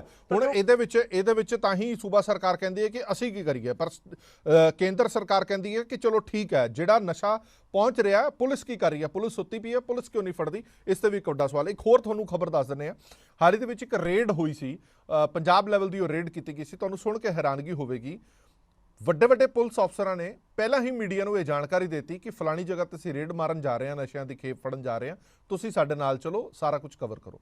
ਜੇ ਤੁਸੀਂ ਮੀਡੀਆ ਵਾਲਿਆਂ ਨੂੰ ਦੱਸ ਰਹੇ ਹੋ, ਇਹ ਗੱਲਾਂ ਲੀਕ ਹੋ ਕੇ ਜਨਤਾ ਤੱਕ ਵੀ ਪਹੁੰਚਦੀਆਂ ਨੇ ਜਾਂ ਜਨਤਾ ਤੱਕ ਵੀ ਕਿਸੇ ਤਰੀਕੇ ਨਾਲ ਪਹੁੰਚ ਜਾਂਦੀਆਂ ਨੇ, ਕੀ ਤੁਸੀਂ ਇਹ ਸੋਚ ਸਕਦੇ ਹੋ ਕਿ ਰੇਡ ਮਾਰਨ ਤੋਂ ਪਹਿਲਾਂ ਜੇ ਤੁਸੀਂ ਢੰਡੋਰਾ ਪਿੱਟ ਰਹੇ ਹੋ ਤਾਂ ਕੀ ਉਹ ਨਸ਼ੇ ਦੇ ਤਸਕਰ ਉੱਥੇ ਬੈਠ ਕੇ ਪੁੜੀਆਂ ਵੇਚ ਰਹੇ ਹੋਣਗੇ ਕਿ ਪੁਲਿਸ ਆਏਗੀ, ਹੁਣ ਰੇਡ ਕਰੇਗੀ, ਵੀਡੀਓਗ੍ਰਾਫੀ ਹੋਏਗੀ, ਅਸੀਂ ਫੜੇ ਜਾਵਾਂਗੇ? ਇੱਦਾਂ ਨਹੀਂ ਹੋ ਸਕਦਾ। ਸਿਰਫ ਤੇ ਸਿਰਫ ਦਿਖਾਵਾ ਨਹੀਂ ਹੈ, ਗਰਾਊਂਡ ਤੇ ਕੰਮ ਵੀ ਕਰਨਾ ਪਏਗਾ। ਸੁਖਦੇਵ ਸਿੰਘ ਜੀ ਮੇਰੇ ਨਾਲ ਜੁੜੇ ਹੋਏ ਨੇ, ਸੁਖਦੇਵ ਸਿੰਘ ਜੀ ਤੋਂ ਹੀ ਜਵਾਬ ਲੈ ਲੈਣੇ। ਸੁਖਦੇਵ ਸਿੰਘ ਜੀ, ਅੱਜ ਕਾਂਗਰਸ ਦੇ ਆਗੂਆਂ ਵੱਲੋਂ ਵੀ ਸੰਸਦ ਵਿੱਚ ਇਹ ਕਿਹਾ ਗਿਆ ਕਿ ਇਹ ਅਸੀਂ ਮੰਨਦੇ ਹਾਂ ਕਿ ਸਰਕਾਰਾਂ ਫੇਲੀਅਰ ਹੋਈਆਂ ਨੇ, ਉਹਨਾਂ ਨੇ ਕਿਹਾ ਕਿ ਦੋਵੇਂ ਸਰਕਾਰਾਂ ਫੇਲ ਹੋਈਆਂ ਨੇ, ਪਰ ਇਹ ਸਮਾਜ ਦਾ ਵੀ ਇੱਕ ਹਿੱਸਾ ਅੱਗੇ ਆਏਗਾ ਤਾਂ ਹੀ ਇਸ ਤੇ ਨਕੇਲ ਕਸੀ ਜਾਏਗੀ। ਪਰ ਜਦੋਂ ਅਸੀਂ ਸਮਾਜਿਕ ਆਗੂਆਂ ਨਾਲ ਗੱਲ ਕਰ ਰਹੇ ਹਾਂ, ਉਹ ਕਹਿੰਦੇ ਜੀ ਸਾਡੀ ਵਾਰੀ ਤਾਂ ਆਉਂਦੀ ਹੈ ਤੀਜੇ ਨੰਬਰ ਤੇ, ਪਹਿਲਾਂ ਤਾਂ ਸਰਕਾਰਾਂ ਕੰਮ ਕਰਕੇ ਦਿਖਾਣ ਕਿ ਸਰਕਾਰਾਂ ਕਰ ਕੀ ਰਹੀਆਂ ਨੇ। ਕਿਹੜਾ ਪੁਲਿਸ ਸਟੇਸ਼ਨ, ਕਿਹੜਾ ਉਹ ਪੁਲਿਸ ਥਾਣਾ ਹੈ ਜਿਹਨੂੰ ਨਹੀਂ ਪਤਾ ਕਿ ਉਹਦੇ ਏਰੀਆ ਦੇ ਵਿੱਚ ਨਸ਼ਾ ਵਿਕ ਰਿਹਾ, ਜਾਂ ਉਹਦੇ ਏਰੀਆ 'ਚ ਉਹਨੂੰ ਨਹੀਂ ਪਤਾ ਕਿ ਨਸ਼ੇ ਦੇ ਸੌਦਾਗਰ ਕਿਹੜੇ ਨੇ? ਇਹ ਸਭ ਕੁਝ ਪੁਲਿਸ ਦੀ ਮਿਲੀ ਭੁਗਤ ਨਾਲ ਹੁੰਦਾ। ਦੇਖੋ ਹਰਪ੍ਰੀਤ ਜੀ, ਗੱਲ ਜਿਹੜੀ ਗੱਲ ਤੁਸੀਂ ਕਹਿ ਰਹੇ ਹੋ ਔਰ ਬਿਲਕੁਲ ਇਹ ਗੱਲ ਠੀਕ ਹੈ। ਦੇਖੋ ਸਭ ਤੋਂ ਪਹਿਲੀ ਮੋਰਲ ਰਿਸਪੌਂਸਿਬਿਲਟੀ ਤਾਂ ਸਟੇਟ ਸਰਕਾਰ ਦੀ ਹੈ। ਜੀ। ਦੇਖੋ ਸਟੇਟ ਆ ਗਿਆ, ਬਾਹਰੋਂ ਆ ਗਿਆ, ਮੰਨ ਲਿਆ, ਡਰੋਨ ਵੀ ਆ ਗਏ, ਨਸ਼ਾ ਵੀ ਆ ਗਿਆ, ਪਰ ਜਦੋਂ ਉਹ ਕੁੜੀਆਂ ਘਰ ਘਰ ਵਿਕਦੀਆਂ ਨੇ ਜਾਂ ਸਕੂਲਾਂ ਕਾਲਜਾਂ 'ਚ ਜਾ ਕੇ ਵਿਕਦੀਆਂ ਨੇ ਜਾਂ ਉਹ ਹਰ ਜਗ੍ਹਾ ਤੇ ਸਪਲਾਈ ਹੁੰਦੀ ਹੈ, ਉਸ ਨੈਟਵਰਕ ਨੂੰ ਤਾਂ ਉਹਨੂੰ ਚੈੱਕ ਕਰਨਾ ਜਾਂ ਤੋੜਨਾ ਜਾਂ ਉਹਨੂੰ ਕਾਬੂ ਕਰਨਾ ਉਹ ਤਾਂ ਸੂਬੇ ਸਰਕਾਰ ਦੀ ਤੇ ਸੂਬੇ ਦੀ ਪੁਲਿਸ ਦੀ ਜ਼ਿੰਮੇਵਾਰੀ ਹੈ। ਇਸ ਕਰਕੇ ਦੇਖੋ ਗੱਲ ਇੱਕ ਹੈ, ਮੈਂ ਜੈਬੰਸ ਜੀ ਦੀ ਗੱਲ ਨਾਲ ਇੱਕ ਬੜਾ ਸਹਿਮਤ ਆ ਵੀ ਅੱਜ ਕਿਉਂ ਭੱਜ ਰਹੇ ਨੇ ਆਮ ਆਦਮੀ ਪਾਰਟੀ ਦੇ ਬੁਲਾਰੇ। ਦੇਖੋ ਗੱਲ ਇੱਕ ਹੈ, ਉਹ ਜਦੋਂ ਪਹਿਲਾਂ ਸਰਕਾਰਾਂ ਦੂਜੀਆਂ ਸੀਗੀਆਂ, ਚਾਹੇ ਉਹ ਕਾਂਗਰਸ ਦੀ ਚਾਹੇ ਅਕਾਲੀ ਦਲ ਬੀਜੇਪੀ ਦੀ ਸੀ, ਉਹ ਵੱਡੀ ਮਛਲੀ ਨਹੀਂ ਫੜੀ, ਛੋਟੀ ਮਛਲੀ ਨਹੀਂ ਫੜੀ, ਫਲਾਨੀ ਮਛਲੀ ਨਹੀਂ ਫੜੀ। ਹੁਣ ਨਹੀਂ ਉਹ ਦੱਸਦੇ ਕਿਹੜੀ ਵੱਡੀ ਮਛਲੀ ਉਹਨਾਂ ਨੇ ਫੜੀ ਹੈ ਜਾਂ ਛੋਟੀ ਮਛਲੀ ਫੜੀ ਹੈ। ਔਰ ਦੇਖੋ ਗੱਲ ਇੱਕ ਹੈ, ਇਹ ਇੱਕ ਬਹੁਤ ਵੱਡੀ ਪ੍ਰੋਬਲਮ ਹੈ। ਔਰ ਬਿਲਕੁਲ ਇਹ ਗੱਲ ਠੀਕ ਹੈ, 200 ਤੋਂ ਵੱਧ ਜੋ ਸਾਡਾ ਆંકੜਾ 200 ਤੋਂ ਵੱਧ ਬੱਚੇ ਨੇ ਜਿਹੜੇ ਉਹ ਓਵਰਡੋਜ਼ ਨਾਲ ਮਰ ਚੁੱਕੇ ਨੇ। ਔਰ ਜਦੋਂ ਇਹ ਸਰਕਾਰ ਦੇ ਵਿੱਚ ਨਹੀਂ ਸੀ ਆਮ ਆਦਮੀ ਪਾਰਟੀ ਵਾਲੇ, ਤਾਂ ਕੇਜਰੀਵਾਲ ਸਾਹਿਬ ਇਹ ਕਹਿੰਦੇ ਹੁੰਦੇ ਸੀ ਇੱਛਾ ਸ਼ਕਤੀ ਹੋਣੀ ਚਾਹੀਦੀ ਹੈ, ਨਸ਼ਾ ਤਾਂ ਬੰਦ ਕਰਨ ਵਾਸਤੇ ਕੁਝ ਦਿਨ ਵੀ ਨਹੀਂ ਲੱਗਦੇ। ਔਰ ਇਹੀ ਗੱਲ ਭਗਵੰਤ ਮਾਨ ਸਾਹਿਬ ਕਹਿੰਦੇ ਹੁੰਦੇ ਸੀ। ਦੇਖੋ ਗੱਲ ਇੱਕ ਹੈ, ਇੱਥੇ ਬੈਠ ਕੇ ਕਹਿਣਾ ਔਰ ਕਰਨੇ ਦੇ ਵਿੱਚ ਬੜਾ ਫਰਕ ਹੈ। ਇੱਥੇ ਕਹਿੰਦੇ ਰਹੇ, ਹੁਣ ਅੱਜ ਜਦੋਂ ਆਪਣੀ ਵਾਰੀ ਆਈ ਨਾ ਤਾਂ ਇਹਨਾਂ ਨੇ ਕੋਈ ਇਹ ਨਹੀਂ ਆ ਕੇ ਕੀਤਾ ਵੀ ਓਟ ਕਲੀਨਿਕ ਵਧਾਤੇ ਹੋਣ, ਜੋ ਪਿਛਲੀਆਂ ਸਰਕਾਰਾਂ ਚਲਾ ਕੇ ਗਈਆਂ ਵੀ ਓਟ ਕਲੀਨਿਕ ਬਣਾਏ, ਬੱਚਿਆਂ ਨੂੰ ਉੱਥੇ ਦਾਖਲ ਕੀਤਾ, ਉਹਨਾਂ ਦੀ ਰਿਹੈਬਿਲਿਟੇਸ਼ਨ ਵਾਸਤੇ ਵੀ ਕੋਸ਼ਿਸ਼ਾਂ ਕੀਤੀਆਂ। ਇਹ ਕਹਿੰਦੇ ਹੁੰਦੇ ਸੀ ਕਿ ਜੀ ਦੇਖੋ ਇਹ ਤਾਂ ਇੱਕ ਬੜਾ ਸਾਇੰਟਿਫਿਕ ਢੰਗ ਨਾਲ ਅਸੀਂ ਕਰਾਂਗੇ। ਮੈਨੂੰ ਇਹਨਾਂ ਦਾ 9 ਮਹੀਨਿਆਂ ਦੇ ਵਿੱਚ ਠੀਕ ਹੈ। ਅੱਛਾ ਸੁਖਦੇਵ ਸਿੰਘ ਜੀ, ਇੱਕ ਸਵਾਲ ਹੋਰ, ਗਲਤੀ ਦੇ ਨਾਲ ਲਾਸਟ ਡਿਬੇਟ ਦੇ ਵਿੱਚ ਹਾਂਜੀ ਮੈਂ ਤੁਹਾਡੇ ਤੋਂ ਸਵਾਲ ਪੁੱਛ ਰਿਹਾ, ਗਲਤੀ ਦੇ ਨਾਲ ਲਾਸਟ ਡਿਬੇਟ ਦੇ ਵਿੱਚ ਆਮ ਆਦਮੀ ਪਾਰਟੀ ਦਾ ਇੱਕ ਬੁਲਾਰਾ ਆ ਗਿਆ ਸੀ ਇਸ ਮੁੱਦੇ ਤੇ ਜਦੋਂ ਕੀਤੀ, ਉਹ ਕਹਿੰਦੇ ਜੀ ਦੇਖੋ ਇਹ ਓਵਰਡੋਜ਼ ਕਰਕੇ ਤਾਂ ਮਰ ਰਹੇ ਨੇ ਕਿਉਂਕਿ ਨਸ਼ਿਆਂ ਤੇ ਅਸੀਂ ਕਸਤੀ ਆ ਨਕੇਲ, ਹੁਣ ਇਹ ਪੁੱਠੇ ਸਿੱਧੇ ਨਸ਼ੇ ਲੈ ਕੇ ਕਰਦੇ ਨੇ ਜਿਸ ਦੇ ਕਰਕੇ ਮੌਤਾਂ ਹੋ ਰਹੀਆਂ ਨੇ, ਉਹਨਾਂ ਨੂੰ ਕੁਆਂਟੀਟੀ ਨਹੀਂ ਪਤਾ ਲੱਗਦੀ, ਉਹਨਾਂ ਨੂੰ ਸਮਝ ਨਹੀਂ ਆਉਂਦੀ ਕਿੰਨੀ ਲਾਣੀ ਹੈ ਕਿੰਨੀ ਨਹੀਂ ਲਾਣੀ, ਇਸ ਕਰਕੇ ਮਰ ਰਹੇ ਨੇ। ਨਸ਼ਿਆਂ ਤੇ ਅਸੀਂ ਪੂਰਾ ਕੰਟਰੋਲ ਕਰ ਲਿਆ, ਇਹ ਗੱਲ ਤੁਹਾਨੂੰ ਜਸਟੀਫਾਈ ਲੱਗਦੀ ਹੈ? ਹਰਪ੍ਰੀਤ ਜੀ ਤੁਸੀਂ ਮੈਂ ਨਾ ਇੱਕ ਗੱਲ ਕਰੋ, ਅੱਜ ਤੋਂ 10 ਮਹੀਨੇ ਪੁਰਾਣੀਆਂ 11 ਮਹੀਨੇ ਪੁਰਾਣੀਆਂ ਡਿਬੇਟਸ ਤੁਸੀਂ ਹੀ ਚੱਕ ਲਓ, ਤੁਹਾਡੀ ਕਿਸੇ ਡਿਬੇਟ 'ਚ ਇਹ ਹੋਊਗਾ ਅਸੀਂ ਇਹ ਗੱਲ ਜੇ ਕਹੀ ਅਸੀਂ ਜਦੋਂ ਉਦੋਂ ਹੁੰਦੀਆਂ ਸੀ ਓਵਰਡੋਜ਼ ਤੇ ਮੌਤਾਂ, ਉਹ ਇਹ ਕਹਿੰਦੇ ਹੁੰਦੇ ਸੀ ਓਵਰਡੋਜ਼ ਦਾ ਮਤਲਬ ਹੈਗਾ ਵੀ ਬਹੁਤ ਵੱਡੀ ਮਾਤਰਾ 'ਚ ਆ ਗਿਆ। ਹੁਣ ਉਹਨਾਂ ਨੇ ਤਰਕ ਬਦਲ ਲਿਆ। ਦੇਖੋ ਤਰਕ ਬਦਲਣ ਦਾ ਤਾਂ ਕੋਈ ਹਰਜ ਨਹੀਂ ਹੈਗਾ, ਬਦਲ ਸਕਦੇ ਆ ਉਹ, ਪਰ ਗੱਲ ਇੱਕ ਹੈ, ਇਹਦੇ ਨਾਲ ਪੰਜਾਬ ਦਾ ਭਲਾ ਹੋਣ ਵਾਲਾ ਨਹੀਂ ਹੈਗਾ। ਪੰਜਾਬ ਦਾ ਭਲਾ ਤਾਂ ਹੋਣਾ ਜੇ ਅਸੀਂ ਨਸ਼ਿਆਂ ਤੇ ਕਾਬੂ ਕਰਾਂਗੇ। ਪਰ ਹਾਲਾਤ ਕੀ ਨੇ ਦੇਖੋ, ਇੱਕ MLA ਲੁਧਿਆਣੇ ਦਾ ਇਹ ਕਹਿੰਦਾ ਜੇ ਉੱਥੋਂ ਦੀ ਕੋਈ DCP ਜਾਂਦੀ ਆ ਰੇਡ ਕਰਨ ਨਸ਼ਿਆਂ ਵਾਸਤੇ, ਉਹ ਕਹਿੰਦੇ ਮੈਨੂੰ ਪੁੱਛੇ ਬਿਨਾਂ ਰੇਡ ਕਿਵੇਂ ਕਰ ਲਈ। ਔਰ ਪੁੱਛੋ ਮੰਡੀ ਦੇ MLA ਦੇ ਬਾਹਰ 'ਚ ਜਾ ਕੇ ਜੇ ਡਰੱਗ ਦੇ ਖਿਲਾਫ ਪਿੰਡ ਵਾਲੇ ਬੈਠ ਗਏ, ਉਹ ਕਹਿੰਦਾ ਮੇਰੇ ਕੋਲ ਤਾਂ ਹੱਲ ਹੀ ਕੋਈ ਨਹੀਂ। ਦੇਖੋ ਜੇ ਵਿਜੇ ਸਿੰਗਲਾ ਜਿਹਦੇ ਬਾਹਰ 'ਚ ਜਾ ਉਹਦੀ ਪ੍ਰੋਗਰਾਮ 'ਚ ਜਾ ਕੇ ਲੋਕਾਂ ਨੇ ਕਿਹਾ ਵੀ ਤੂੰ ਡਰੱਗਸ ਦੇ ਉੱਤੇ ਤੁਸੀਂ ਆਹ ਦੇਖੋ ਅਸੀਂ ਤੁਹਾਨੂੰ ਬੰਦੇ ਫੜਾਉਣੇ ਆ, ਉਹ ਕਹਿੰਦਾ ਮੇਰੇ ਬਸ ਨਹੀਂ। ਜੇ ਨਾਭੇ ਵਾਲੇ MLA ਦੇ ਜਾ ਕੇ ਚਲੇ ਗਏ, ਉੱਥੇ ਕਿਸੇ ਨੇ ਗੱਲ ਉਠਾ ਦੀ ਉਹਦੇ ਪ੍ਰੋਗਰਾਮ 'ਚ, ਉਹਨੇ ਉਹ ਬੰਦਾ ਸਸਪੈਂਡ ਕਰਾਤਾ, ਉਹਦੇ ਗੱਲ ਪੈ ਗਏ। ਹਾਲਾਤ ਇਹ ਨੇ ਵੀ ਇਹ ਹੁਣ ਲੋਕਾਂ ਦੇ ਉੱਤੇ ਜਿਹੜੀਆਂ ਗੱਲਾਂ ਕਹਿੰਦੇ ਸੀ ਉਹ ਤੇ ਪੂਰੇ ਨਹੀਂ ਉਤਰ ਰਹੇ। ਦੇਖੋ ਉਹ ਸੂਬੇ ਦਾ ਕਿੱਥੋਂ ਤੁਸੀਂ ਸੋਚ ਲਓਗੇ ਲਾ ਐਂਡ ਆਰਡਰ ਠੀਕ ਹੋ ਜਾਊਗਾ, ਜਿਹੜੇ 9 ਮਹੀਨੇ ਦੇ ਵਿੱਚ ਇਹ ਆਪਣਾ ਪਰਮਾਨੈਂਟ DGP ਨਹੀਂ ਲਾ ਸਕੇ, ਅੱਜ ਤੱਕ ਪੈਨਲ ਨਹੀਂ ਭੇਜਿਆ, ਲੱਗਣਾ ਦਾ ਕੀ ਹੈ। ਬਿਲਕੁਲ ਇੱਕ ਛੋਟੇ ਜਿਹੇ ਬ੍ਰੇਕ ਲਈ ਰੁਕਣ ਦਾ ਵਕਤ ਹੋ ਗਿਆ। ਇੱਕ ਵੀਡੀਓ ਤੁਹਾਨੂੰ ਦਿਖਾਉਂਦੇ ਆ ਜਿੱਥੇ ਹਰਸਿਮਰਨ ਬੈਠੇ ਹੋਏ ਨੇ, ਉੱਥੇ ਦੀ ਹੀ ਵੀਡੀਓ, ਯਾਨੀ ਕਿ ਅੰਮ੍ਰਿਤਸਰ ਦੀ ਵੀਡੀਓ ਹੈ। ਇਹ ਅੰਮ੍ਰਿਤਸਰ ਦਾ ਪਿੰਡ ਪੰਡੋਰੀ ਵੜੈਚ ਹੈ, ਜਿਹਦੀ ਅੱਜ ਵੀਡੀਓ ਬੜੀ ਵਾਇਰਲ ਹੋ ਰਹੀ ਹੈ। ਨੌਜਵਾਨ ਹੈ 24 ਸਾਲ ਦਾ, ਠੰਡ ਦੇ ਵਿੱਚ, ਇੰਨੀ ਠੰਡ ਦੇ ਵਿੱਚ ਬਿਨਾਂ ਸਵੈਟਰ ਬਿਨਾਂ ਜੈਕਟ ਦੇ ਲੇਟਿਆ ਹੋਇਆ, ਸੁੱਧ ਬੁੱਧ ਗਵਾਚੀ ਹੋਈ ਹੈ। ਇੱਕ ਵੀਡੀਓ ਵਾਇਰਲ ਹੋ ਰਹੀ ਹੈ, ਅਸੀਂ ਫੇਸ ਬਲਰ ਕਰਕੇ ਉਹ ਵੀਡੀਓ ਦਿਖਾ ਰਹੇ ਹਾਂ। ਇਹ ਤੁਸੀਂ ਦੇਖੋ ਕਿ ਪੰਜਾਬ ਦੀ ਨੌਜਵਾਨੀ ਦੇ ਹਾਲਾਤ ਕੀ ਨੇ। ਜੈਕਟ ਮਰ ਜਾਏਗਾ ਹੀ ਇਦਾਂ, ਕਿਸੇ ਨੇ ਹੱਥ ਵੀ ਨਹੀਂ ਪਾਉਣਾ, ਚੁੱਕਣਾ ਨਹੀਂ ਤੈਨੂੰ ਕਿਸੇ ਨੇ। ਪਾ ਜੈਕਟ ਚੱਲ। ਕਿੱਥੋਂ ਦਾ ਰਹਿਣ ਵਾਲਾ ਹੈ? ਅੰਮ੍ਰਿਤਸਰ ਦਾ। ਹਾਲਾਤ ਕੀ ਬਣਾਇਆ ਜੀ ਆਪਣਾ? ਕਿੱਥੋਂ ਲਿਆ ਸਮਾਨ? ਕਿੱਥੋਂ ਲਿਆ ਜੀ? ਕਿੱਥੋਂ ਲਿਆ ਸਮਾਨ ਦੱਸ? ਸਮਾਨ ਕਿੱਥੋਂ ਲਿਆ ਦੱਸ? ਦਾਨ ਲਾਇਆ ਹੈ? ਕਿੱਥੋਂ ਲਿਆ ਸਮਾਨ?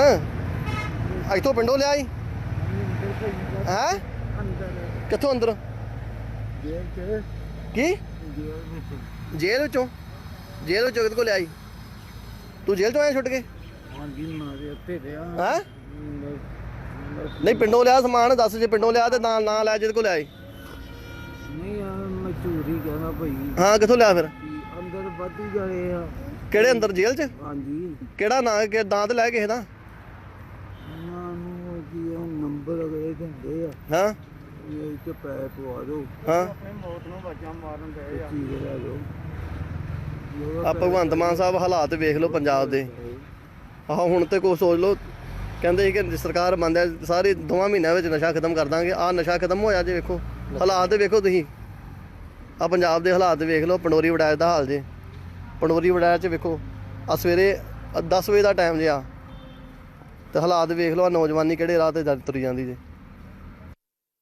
25 ਸਾਲ ਦਾ ਇਹ ਨੌਜਵਾਨ ਹੈ, ਜੇਲ੍ਹ ਦੇ ਵਿੱਚ ਰਹਿ ਕੇ ਆਇਆ ਔਰ ਦਾਅਵਾ ਕਰ ਰਿਹਾ ਕਿ ਜੇਲ੍ਹ ਦੇ ਵਿੱਚੋਂ ਨਸ਼ਾ ਲੈ ਕੇ ਆਇਆ। ਇਹ ਹਾਲਾਤ ਨੇ, ਇਹ ਖਾਸ ਤੌਰ ਤੇ ਬਾਰਡਰ ਏਰੀਆ ਦੇ ਇਹ ਹਾਲਾਤ ਨੇ। ਜੇਲ੍ਹ ਜਿਸ ਨੂੰ ਕਹਿੰਦੇ ਕਿ ਅਤ ਸੁਰੱਖਿਅਤ ਜੇਲ੍ਹ ਹੈ ਜੀ, ਪਰਿੰਦਾ ਵੀ ਪਰ ਨਹੀਂ ਮਾਰ ਸਕਦਾ, ਉਹਦੇ ਅੰਦਰੋਂ ਨਸ਼ਾ ਲੈ ਕੇ ਨੌਜਵਾਨ ਪਿਆ ਬਾਹਰ। ਇਹ ਨੌਜਵਾਨ ਦਾਅਵਾ ਕਰ ਰਿਹਾ ਕਿ ਮੈਂ ਜੇਲ੍ਹ ਦੇ ਵਿੱਚੋਂ ਇਹ ਨਸ਼ਾ ਲੈ ਕੇ ਆਇਆ। ਇੰਨੀ ਠੰਡ ਦੇ ਵਿੱਚ ਬਿਨਾਂ ਕੱਪੜਿਆਂ ਦੇ ਪਿਆ ਸੀਗਾ ਤੇ ਪਿੰਡ ਵਾਸੀਆਂ ਨੇ ਇਹਨੂੰ ਕੱਪੜੇ ਪਵਾਏ, ਨਹੀਂ ਤਾਂ ਇਸ ਦੀ ਮੌਤ ਵੀ ਹੋ ਸਕਦੀ ਸੀ। ਹਰਸਿਮਰਨਜੀਤ ਸਿੰਘ, ਮੈਂ ਤੁਹਾਡੇ ਤੋਂ ਜਾਣਨਾ ਚਾਹੁੰਦਾ, ਬਤੌਰ ਨਾਗਰਿਕ ਜਾਣਨਾ ਚਾਹੁੰਦਾ, ਬਤੌਰ ਅੰਮ੍ਰਿਤਸਰ ਵਾਸੀ ਜਾਣਨਾ ਚਾਹੁੰਦਾ, ਇਹ ਜਿਹੜੀ ਸਮੱਸਿਆ ਦਿਖਾਈ ਦੇ ਰਹੀ ਹੈ, ਵੀਡੀਓ ਵਾਇਰਲਸ ਹੋ ਰਹੀਆਂ ਨੇ, ਇਹ ਵਾਕਈ ਇੰਨੀ ਵੱਡੀ ਸਮੱਸਿਆ ਹੈਗੀ ਹੈ ਬਾਰਡਰ ਏਰੀਆ ਤੇ?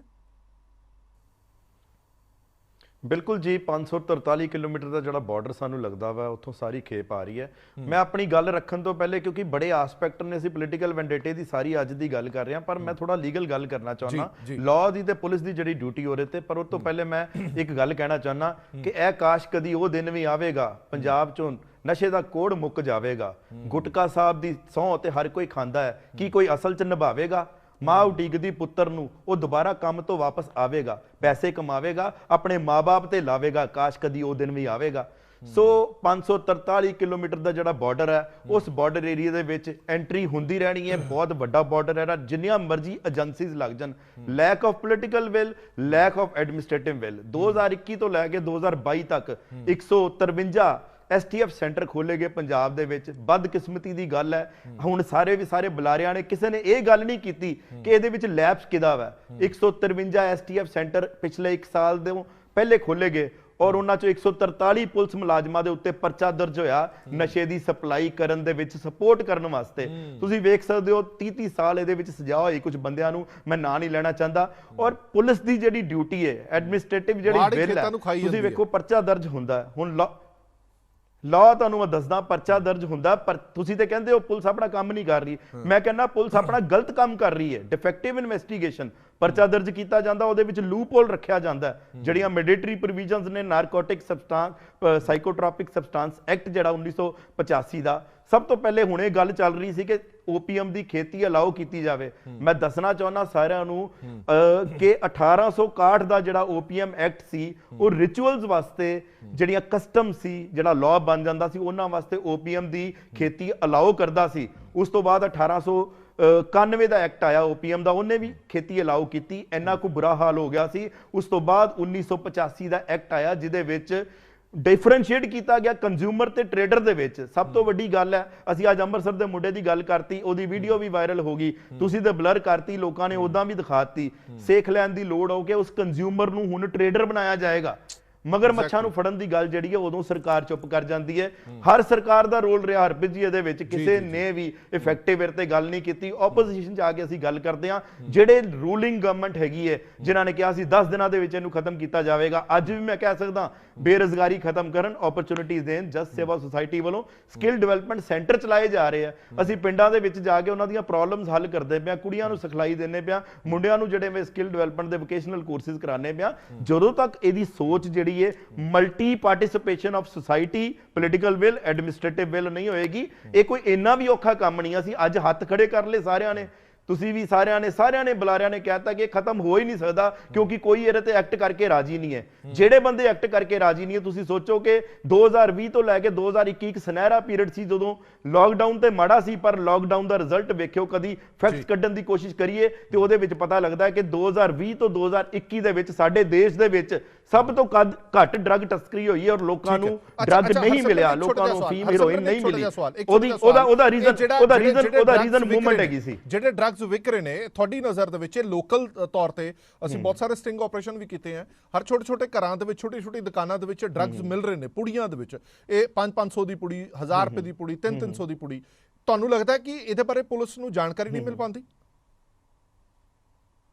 ਉਹਨਾਂ ਦੀ ਸਪੋਰਟ ਤੋਂ ਬਿਨਾ ਸਰ ਮੈਂ ਲਾਇਰ ਆ, ਮੈਂ ਰੋਜ਼ ਕੇਸ ਲੜਦਾ ਵਾਂ, ਮੈਂ ਉਸੇ ਕੇਸ ਚੋਂ ਬਰੀ ਕਰਾਨਾ ਜਿਹੜਾ ਬੰਦੇ ਕੋਲੋਂ ਸੁਪਰੀਮ ਕੋਰਟ ਨੇ ਹੁਣੇ ਇੱਕ ਬੰਦੇ ਨੂੰ ਬਰੀ ਕੀਤਾ, ਉਹਦੇ ਕੋਲੋਂ ਤਕਰੀਬਨ 5 ਤੋਂ 10 ਕਿਲੋ ਹੈਰੋਇਨ ਫੜੀ ਗਈ ਸੀ, ਜਿਹਨੂੰ ਸਾਰੀ ਉਮਰ ਉਹਨੂੰ ਛੱਡ ਨਹੀਂ ਸਕਦੇ। ਉਹਨਾਂ ਨੇ ਪ੍ਰੋਸੀਜਰਲ ਲੈਪਸ ਦੇ ਉੱਤੇ ਉਹਨੂੰ ਬਰੀ ਕੀਤਾ ਕਿ ਪੁਲਿਸ ਨੇ ਡਿਫੈਕਟਿਵ ਇਨਵੈਸਟੀਗੇਸ਼ਨ ਕੀਤੀ ਹੈ, ਕਿਉਂਕਿ ਹਰ ਬੰਦੇ ਕੋਲ ਰਾਈਟ ਹੈ ਆਪਣੇ ਆਪ ਨੂੰ ਡਿਫੈਂਡ ਕਰਨ ਦਾ। ਇਹ ਪੁਲਿਸ ਦੀ ਜਿਹੜੀ ਏਜੰਸੀ ਹੈ, ਇਹਨਾਂ ਉੱਤੇ ਨੱਥ ਪਾਣੀ ਸਭ ਤੋਂ ਜ਼ਿਆਦਾ ਜ਼ਰੂਰੀ ਜੇ ਵੱਡੇ ਮਗਰਮੱਛਾਂ ਤੋਂ ਪਹਿਲੇ ਵੀ। ਮੈਂ ਪ੍ਰੈਜ਼ੈਂਟ ਗਵਰਨਮੈਂਟ ਨੂੰ ਰਿਕਵੈਸਟ ਕਰਾਂਗਾ ਕਿ ਸੁਸਾਇਟੀਜ਼ ਸਾਰੀਆਂ ਨਾਲ ਨੇ, ਜੇ ਅਸੀਂ ਕੰਮ ਕਰ ਰਹੇ ਹਾਂ, ਅਸੀਂ ਚਾਹੁੰਦੇ ਹਾਂ ਖਤਮ ਹੋਵੇ। ਲੋਕੀ ਮੈਨੂੰ ਦੱਸੋ ਕਿ ਜਿਹੜਾ 700 ਦੀ ਪੁੜੀ ਵੇਚ ਰਿਹਾ, ਉਹਨੂੰ ਇਹਦਾ ਮੇਜਰ ਬੈਨੀਫਿਟ ਕੀ ਹੈ?